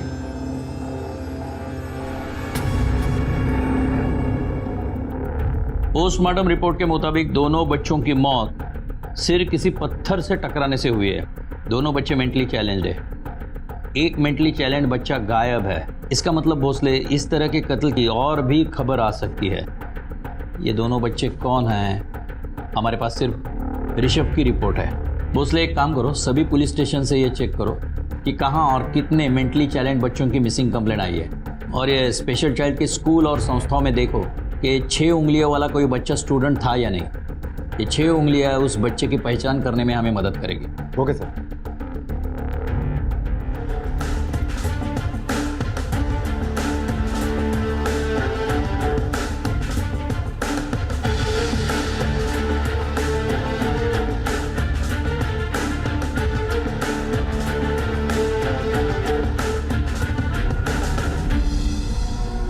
सर एक विद्या निकेतन नाम की संस्था है जो ऐसे मेंटली चैलेंज बच्चों के लिए काम करती है। उनके स्कूल में एक बच्चा पढ़ता है जिसकी 6 उंगलियां हैं। उसका नाम समीर पवार है, लेकिन सर वो 2 महीने से स्कूल नहीं आया। हमने उसके घर का एड्रेस ले लिया है। इस समीर पवार के माँ बाप को मिलना पड़ेगा।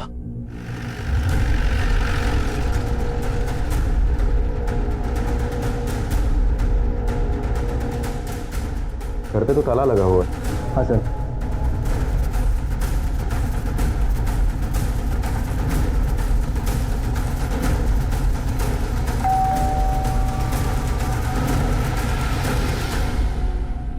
ये समीर पवार नाम का मेंटली चैलेंज लड़का आपके सामने ही रहता है ना?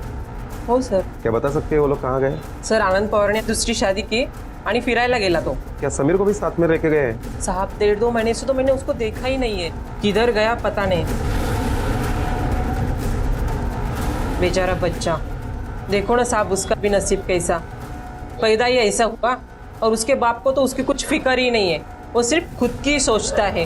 बीबी को 1 साल भी नहीं हुआ मर के, उसने दूसरा शादी कर लिया और घूमने के लिए गया।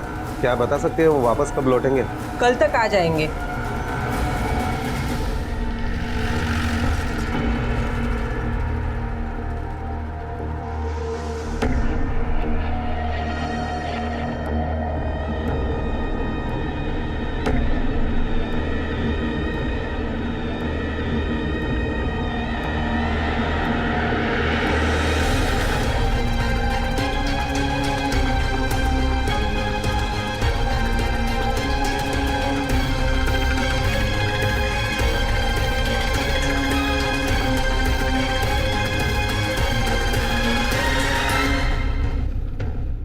क्या बात है साहब, क्यों पीछा कर रहे हो? क्यों पीछा कर रहे हो?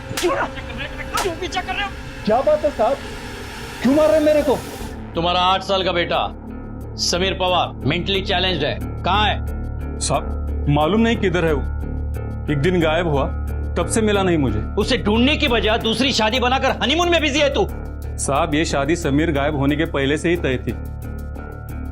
समीर गायब होने का इस शादी से कोई संबंध नहीं साहब। मैं बहुत परेशान था साहब समीर की जिम्मेदारी उठा के, लेकिन जब समीर गायब हो गया तो मुझे लगा मुझे मुक्ति मिल गई, इसलिए मैंने कंप्लेंट भी नहीं लिखवाई साहब। और साहब वो ठीक भी नहीं होने वाला था। तेरे जैसा बाप होने से बेहतर है वो अनाथ होता, और तुझे उससे मुक्ति मिल गई है। उसकी लाश मिली है हमें। अब तेरे बेटे का अंतिम संस्कार तू करेगा या उससे भी मुक्ति चाहिए? छुटकारा चाहिए तो बोल, हम करेंगे उसका अंतिम संस्कार, वो भी भरी हुई आंखों से।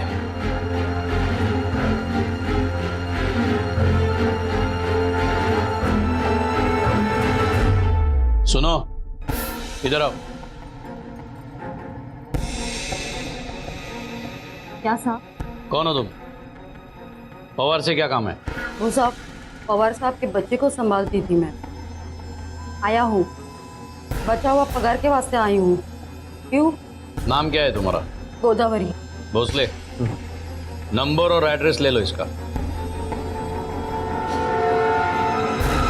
सर हमने सोलापुर के सारे पुलिस स्टेशन में मेंटली चैलेंज बच्चों के मिसिंग कंप्लेंट के बारे में पता किया, तो एक बात सामने आई कि सोलापुर के ही सिद्धेश्वर पेट के एक एरिया में एक बिजनेस पर्सन राजेश शिर्के ने अपने 8 साल के बेटे की मिसिंग कंप्लेंट दर्ज करवाई है।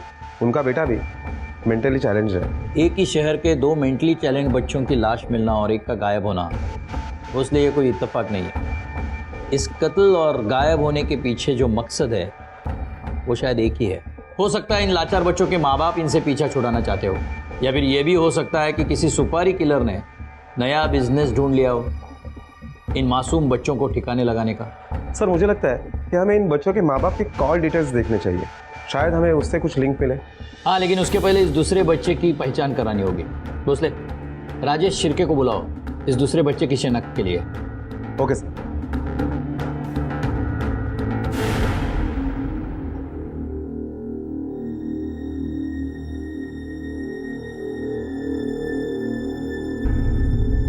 सौरभ,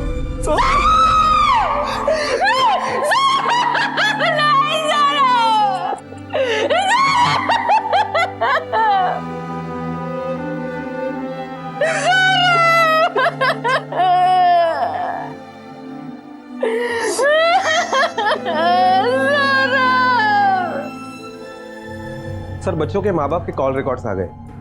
एक बात हैरानी की है सर, ये अभय मोहिते और राजेश शिर्के के बीच में एक बार नहीं कई बार कॉल हुआ है। हो सकता है दोनों ने एक दूसरे का इस्तेमाल किया हो अपने बच्चों से छुटकारा पाने के लिए, लेकिन ये इतनी चालाकी दिखा रहे हैं तो कंफर्म है कि फोन पर तो डिटेल बातें नहीं की होगी। एक तो छुपकर मिले होंगे या नेट पे बातें की होगी। एक काम करो भोसले, अभय मोहिते और राजेश शिर्के को उनके कंप्यूटर के साथ पुलिस स्टेशन बुलाओ और साइबर एक्सपर्ट को भी बुलाओ। और हाँ, अभय और राजेश को अलग अलग रखना जब साइबर एक्सपर्ट उनके मेल्स चेक करता होगा। Okay sir.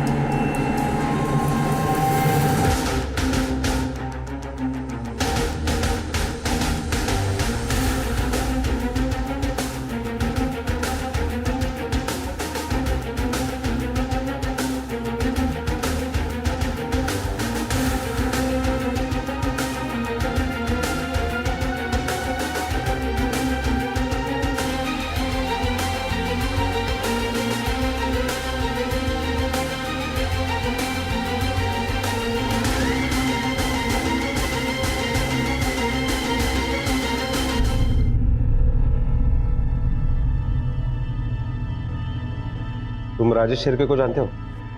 मैं किसी राजेश शिर्के को नहीं जानता।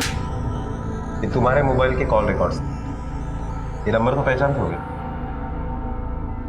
ये अभय मोहिते कौन है? अभय मोहिते? ये नाम तो मैंने कभी सुना भी नहीं। ये नाम तुमने कभी सुना नहीं, लेकिन उसके साथ नेट पर अपने बेटे के बारे में, सौरभ के बारे में सारी बातें शेयर कर ली। सर बिजनेस की वजह से मैं बहुत सारे लोगों को मिलता हूँ, उनसे बात करता हूँ, सबके नाम मुझे याद नहीं रहते। तो तुम अभय मोहिते को नहीं जानते? जी नहीं जानते। चलो मान लिया ये नंबर तुम नहीं जानते, अपने मोबाइल से ये नंबर डायल करो।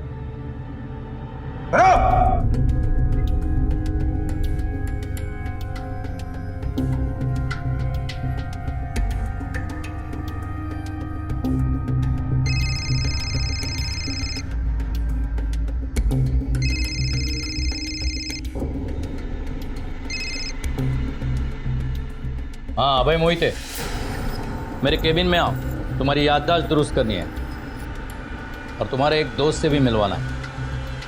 आओ। चलो। ये तुम दोनों अनजान बनने का नाटक बंद करो, हमारे पास सबूत है। ये तुम दोनों के बीच जो चैटिंग हुआ था उसकी प्रिंट आउट है। यहाँ अभय ने साफ साफ पूछा है, क्या तुम तुम्हारे प्रॉब्लम से मतलब सौरभ से छुटकारा चाहते हो, और तुमने पूछा है कैसे छुटकारा पाऊं। अब साफ साफ बताओ। इंस्पेक्टर साहब, ऐसे चैट रूम्स में कोई अपना असली नाम लेकर नहीं आता, और मुझे सचमुच नहीं पता था कि मैं अभय मोहिते से, मतलब अगर ये अभय मोहिते है तो इनसे बात कर रहा हूँ। और चलिए मान लिया कि मैंने मैसेज किया, ये कैसे डिसाइड हुआ कि मैं जिस प्रॉब्लम के बारे में बात कर रहा हूँ वो मेरा बेटा सौरभ है? अगर तुम कंफ्यूज थे कि सामने वाला तुम्हारा प्रॉब्लम कोई और समझ रहा है, तो उसे क्लियर करने की बजाय ये कैसे पूछ लिया कैसे छुटकारा पाऊं? यही नहीं, इस चैटिंग के बाद तुम दोनों में फोन पर भी बातें हुई है बहुत बार, ये देखो। उसके बाद तुम दोनों मिले, अपने अपने प्रॉब्लम सॉल्व करने के लिए आपने प्लानिंग की। दोनों ने एक दूसरे के बच्चों को गायब किया, जिसमें से सौरभ मर चुका है और ऋषभ का पता नहीं। अब साफ साफ बोलते हो या हम बुलवाए? एक मिनट इंस्पेक्टर साहब, आप एक दुखी और मजबूर बाप पर इल्जाम लगा रहे हो। 8 साल से हमने सौरभ की किस तरह देखभाल की ये सिर्फ हम जानते हैं। 1 मिनट के लिए उसे अपने आंखों से दूर होने नहीं दिया, क्योंकि हम जानते थे कि वो 1 सेकंड भी अपना ख्याल नहीं रख सकता था। हाँ, मैं मानता हूं कि मैं और मेरी बीवी हम दोनों एक दूसरा एक नॉर्मल बच्चा चाहते थे।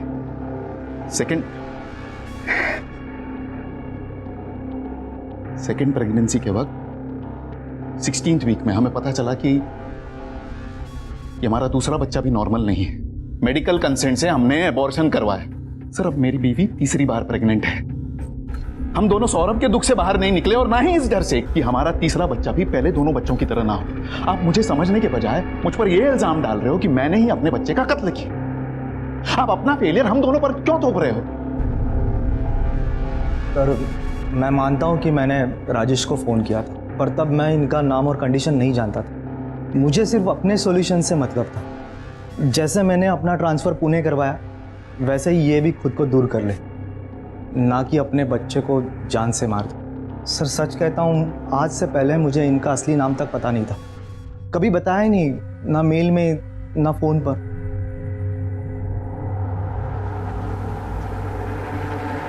को अंदर करने के लिए हमारे पास कोई सबूत नहीं है भोसले। या तो हमारे इन्वेस्टिगेशन में कुछ कमी है, या फिर ये दोनों बहुत शातिर है। सर, मुझे तो लगता है कि ये दोनों इनोसेंट बनने का नाटक कर रहे हैं। 2 डंडे पड़ेंगे ना, सब कुछ सच उगल देंगे। इसके लिए भी हमारे पास उनके खिलाफ सबूत चाहिए। वो दूसरा बच्चा समीर पवार, उसके बाप का इनसे कोई कनेक्शन निकला? नहीं सर, हमने उसके भी सारे कॉल डिटेल्स और इंटरनेट हिस्ट्री निकलवाई, लेकिन इनके साथ उसका कोई कनेक्शन नहीं निकला। इन दोनों मर्डर्स को लेकर मेरा ऐसा यकीन है ये यहीं पे नहीं रुकने वाला।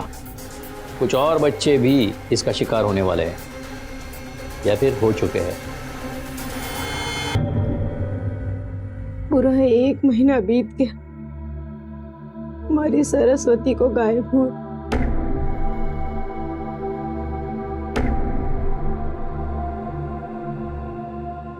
और तुम पर तो कोई फर्क ही नहीं पड़ता ना। मुझे तो ये भी नहीं मालूम कि मैं खुश हूं या दुखी। बस इतना जानता हूं कि खाने वाला एक मुंह कम हुआ। कैसे पालते थे उसे, तू बस इतना समझ ले कि वो जहां भी होए खुश रहे। भगवान ने तुम्हें माँ का दिल नहीं दिया ना, दिया होता तो पता पड़ता। मुझे बस इतना मालूम है कि मुझे मेरी बच्ची वापस चाहिए। मैं अब उसका और इंतजार नहीं कर सकती। मैं आज के आज पुलिस के पास जाऊंगी। सर, आपका शक बिल्कुल सही निकला। सोलापुर के आसपास सेम 3 केस का एविडेंस मिला है। कर्नाटक के गुलबर्गा में एक नदी में 8 साल के बच्चे की लाश मिली और आंध्र प्रदेश में एक 10 साल के बच्चे की लाश मिली। दोनों ही बच्चे मेंटली चैलेंज थे। दोनों ही स्टेट में किसी ने भी मेंटली चैलेंज बच्चे की मिसिंग कंप्लेंट नहीं लिखवाई थी, इसलिए पुलिस ने ही उनका अंतिम संस्कार किया। और सर, उजनी नदी के डैम एरिया में एक एनजीओ ने मेंटली चैलेंज बच्चे की मिसिंग कंप्लेंट लिखवाई।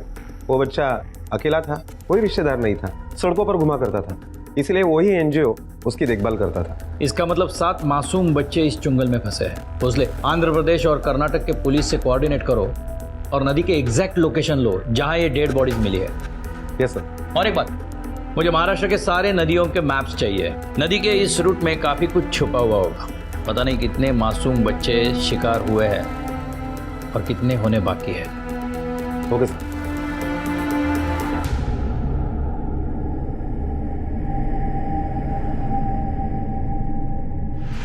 ये वो 7 पॉइंट्स है जहाँ बच्चों की लाशें मिली थी। भीमा नदी का रूट यहाँ से महाराष्ट्र से कर्नाटक होकर आंध्र प्रदेश में और समुंदर को यहाँ मिलती है। ये सब बच्चे जिनकी लाशें मिली है वो सोलापुर के थे। नदी के तेज बहाव के कारण यहाँ आंध्र प्रदेश में मिले। जिसने भी कत्ल किया है उसने मार के उन्हें नदी में डाला होगा। ये कातिल नदी का बहाव और नदी के बारे में सब कुछ जानता है। हमने इस केस से जुड़े हर शख्स से बात कर ली है, बस एक को छोड़ के।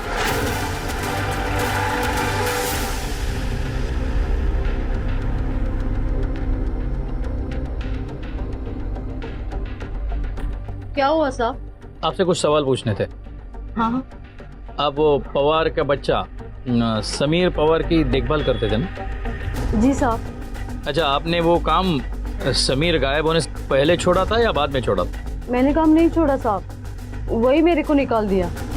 मेरे आने तक तो समीर बाबा उधर ही था, उसके बाद क्या हुआ मालूम नहीं साहब। मतलब तुम्हें पता नहीं है समीर मर चुका है? उसी दिन पता चला साहब, जिस दिन मैं बचा हुआ पगार लेने गई थी।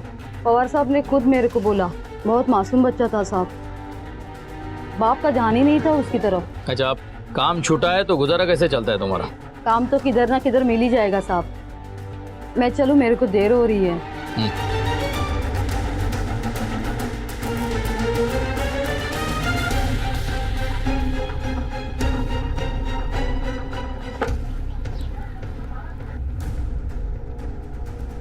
तुम वो गोदावरी को कैसे जानती हो? कौन गोदावरी साहब? जिसके साथ अभी बात कर रही थी। अच्छा, वो तय के बारे में पूछे? हाँ। वो मेरे को मोहिते साहब के यहाँ ऋषभ बाबा का आया का काम दिलाई थी। मतलब वो तब से पहचान है उसकी। वो यही काम करती है ना, मतलब औरतों को आया का काम दिलाती है और कमीशन लेती है। मतलब सोलापुर में जितने ऋषभ जैसे मेंटली चैलेंज बच्चे हैं उनके पास आया को ये गोदावरी बेचती है? हाँ साहब। ठीक है, जाओ तुम। हाँ। कोई था जो इन मासूम बच्चों से उनके जीने का अधिकार छीन रहा था। कहना मुश्किल था कि उस दरिंदे की जान लेने की भूख इस हद तक शांत हुई थी या फिर उसके पागलपन की चपेट में अभी और बच्चे भी आने वाले थे। और तभी पुलिस के हाथ एक ऐसी कामयाबी लगी जिससे इन मासूम जिंदगियों को इंसाफ दिलाने और उन्हें आजाद कराने की उम्मीद नजर आने लगी। भोसले, इस गोदावरी पे कड़ी नजर रखनी चाहिए, क्योंकि सिर्फ 2 बच्चों के नहीं, सभी बच्चों के किडनैपिंग के बारे में उसे कुछ ना कुछ तो पता है, क्योंकि इन सभी घरों में आया को उसी ने भेजा है। गोदावरी का कुछ ना कुछ तो कनेक्शन है इस केस के साथ। इसका मोबाइल ट्रैकिंग पे ले लो और 24 घंटे उस पर नजर रखना। हाँ, ओके सर।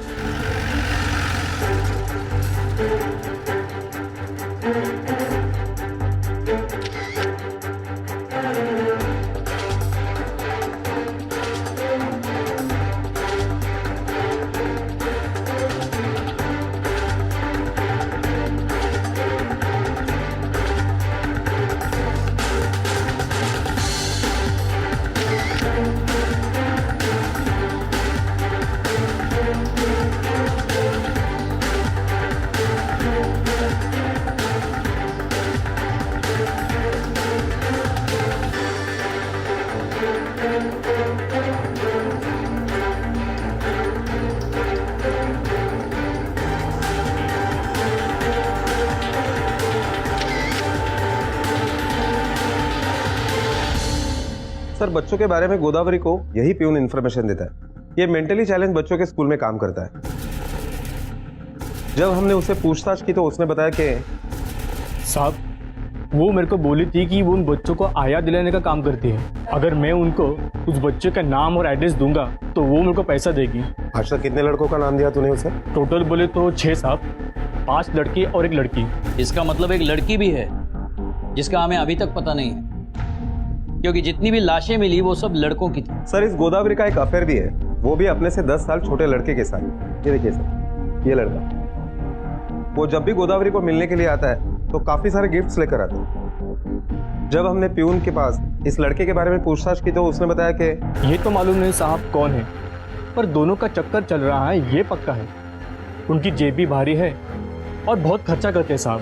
गोदावरी और उसके आशिक को उठाने का टाइम आ गया है, लेकिन हमारे पास कोई ठोस सबूत नहीं है उनके खिलाफ। सर आइए सर, उनकी 8 साल की बेटी 1 महीने से लापता है और वो भी सर वैसी ही बच्ची है। आइए बैठिए।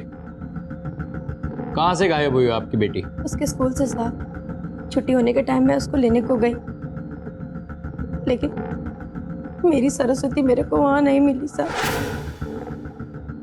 कमाल है, 1 महीना हुआ बेटी गायब हुए, आज आपको होश आया है? साहब इसका गलती नहीं है, गलती मुझसे हुआ। जूता मारो मुझको साहब, ये तो रोज रोती थी यहाँ आने के लिए। हम लोग बहुत गरीब आदमी हैं साहब, और ऐसे बच्चे को पालने के लिए बहुत ज्यादा खर्चा चाहिए। मैं हमेशा भगवान से प्रार्थना करता था कि उसको अपने पास बुला लूं, और जब वो गायब हुई तो मुझे लगा कि भगवान ने मेरा दुख सुन लिया। इस औरत को कभी तुम दोनों ने देखा है? नहीं साहब। किसको? हाँ साहब, साहब ये मेरे घर आया था साहब। घर आया था? क्यों?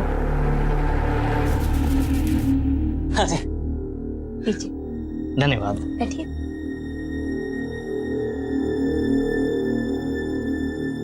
मेरा नाम अविनाश है, मैं एक एनजीओ में काम करता हूँ। मतलब एक ऐसी संस्था जो ऐसे बच्चों की मदद करती है, इनके दुख दर्द को समझती है। हम जानते हैं कि ऐसे बच्चों के खर्च और इनकी जिम्मेदारियां उठाना कितना मुश्किल है, और आप जैसे गरीब लोगों के लिए तो और भी मुश्किल है। लेकिन इंसान के रूप में ही तो भगवान आते हैं, और मैं एक ऐसे इंसान को जानता हूँ जो ऐसे बच्चों के दुख दर्द को बांट रहा है। तो क्या वो हमारी मदद करेंगे? बहुत नेक इंसान है वो, सबकी मदद करते हैं। आप बस सरस्वती को उनके पास जाने दीजिए, फिर वो इसका लिखना पढ़ना, इसका पहनना, खाना पीना सारी जिम्मेदारी उठा लेंगे, और आपका भी बोझ कम हो जाएगा। बस आप सरस्वती को उनके पास जाने दीजिए। ऐसे कैसे किसी को अपनी बच्ची देती है साहब? मैंने उसको साफ साफ मना कर दिया साहब। तुम्हारे मना करने के कितने दिन बाद सरस्वती गायब हुई? साहब 4-5 दिन बाद साहब। भोसले, गोदावरी और उसके समाज सेवक आशिक को उठा के ले आओ। Okay sir. साहब मेरे को कुछ भी मालूम नहीं, अविनाश ने उन बच्चों के साथ किया क्या। वो तो मेरे को बोला कि कोई बहुत भला आदमी है जो ऐसे बच्चों को पालता है, तो मेरे को ऐसे बच्चों के एड्रेस बता देगी तो तेरे को भी कमीशन मिलेगा साहब। फिर साहब मैंने जिधर जिधर आया भेजी थी वो एड्रेस उसको दे दी, उसने और मांगा तो मैंने स्कूल के प्यून को पटाई, फिर उसने मुझे वो एड्रेस देना शुरू किया, फिर मैं उसको देती थी साहब। गोदावरी, तुमने एक बार भी नहीं सोचा ये सोशल वर्क करने वाला भला आदमी बच्चों के बदले तुम्हें पैसे क्यों दे रहा है? तुम क्या सोचोगी कमीशन के साथ तुम्हें आशिक जो मिल गया?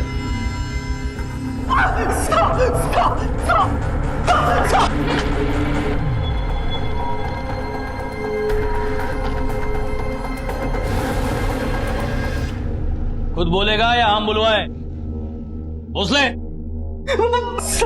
बताता हूँ साहब, बताता हूँ। एक आदमी है साहब जिसे मेंटली चैलेंज्ड बच्चे चाहिए थे, और मैं ऐसे बच्चे किडनैप करके उसे देता था साहब, और उसके बदले वो बहुत अच्छे पैसे देता था साहब। कौन आदमी? नाम क्या है उसका? साहब नाम, एड्रेस, नंबर मुझे कुछ नहीं पता साहब। उसने अपनी पहचान मुझसे कभी नहीं बताई साहब।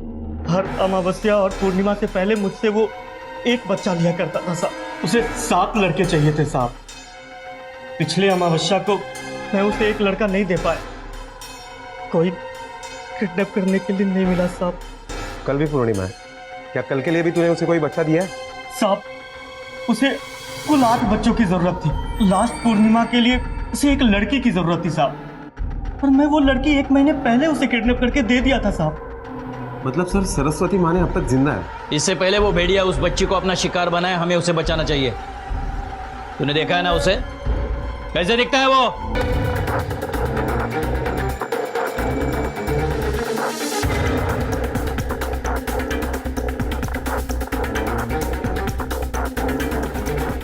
देख, उस बच्ची को बचाने के लिए हमारे पास टाइम बहुत कम है। अगर तूने गलत हुलिया बताया ना, तो वो जब पकड़ा जाएगा, तुम्हारा जेल में रहने के लिए इंतजाम अभी कर देता हूं मैं, समझे? बता जल्दी।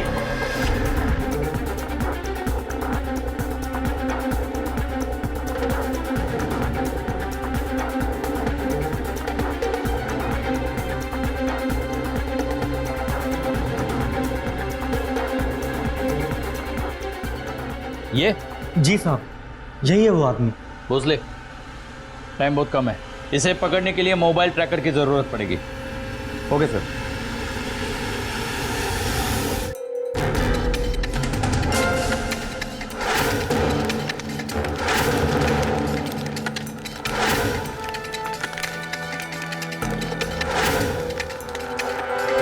सर, सिग्नल की स्ट्रेंथ पूरी आ रही है, इसका मतलब है वो लोग पक्का यहीं पर है।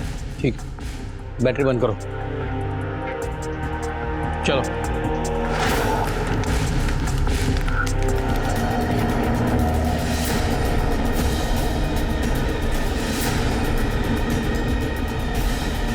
ले जाओ। जा खड़े रहे। इतने सारे बच्चों को क्यों मारा तुमने? एक अच्छे तंदुरुस्त संतान की प्राप्ति के लिए, जो सौरभ की तरह हम पर बोझ ना बने। बस कि डॉक्टर ने भी जवाब दिया था कि अब सारे बच्चे ऐसे ही पैदा हो। और ये तंदुरुस्त बच्चा पाने का तरीका किसने बताया तुमने? मेरी बीवी ने। ये मुझे एक तांत्रिक के पास ले गई। इसने कहा कि कोई पिछले जन्म का शाप है मुझ पर। उसने बताया कि अगर मैं 4 अमावस और 3 पूर्णिमा को एक ऐसे ही बच्चे की बलि दूं और 4थे पूर्णिमा को एक बच्ची की बलि चढ़ाऊं तो मैं शाप मुक्त हो जाऊंगा। हमें अच्छे और तंदुरुस्त बच्चे की प्राप्ति होगी। इसके बहुत जिद करने के बाद ही मैं ये सब करने के लिए मान गया। और तुमने अविनाश से बच्चे किडनैप करवाए, लेकिन उसने तो तुम्हें 6 लड़के दिए थे। ये 7वां बच्चा कहां से आया? वो मेरा बेटा सौरभ था। सिर्फ एक बच्ची की बलि बाकी। अगर आप लोग हमें नहीं पकड़ते तो वो भी पूरी हो। अपने खुद के बेटे की बलि चढ़ाई तुमने? तुम लोग इंसान नहीं हो और यहां बाहर रहने के लायक नहीं हो। भोसले, इन्हें इनके असली जगह पहुंचाओ।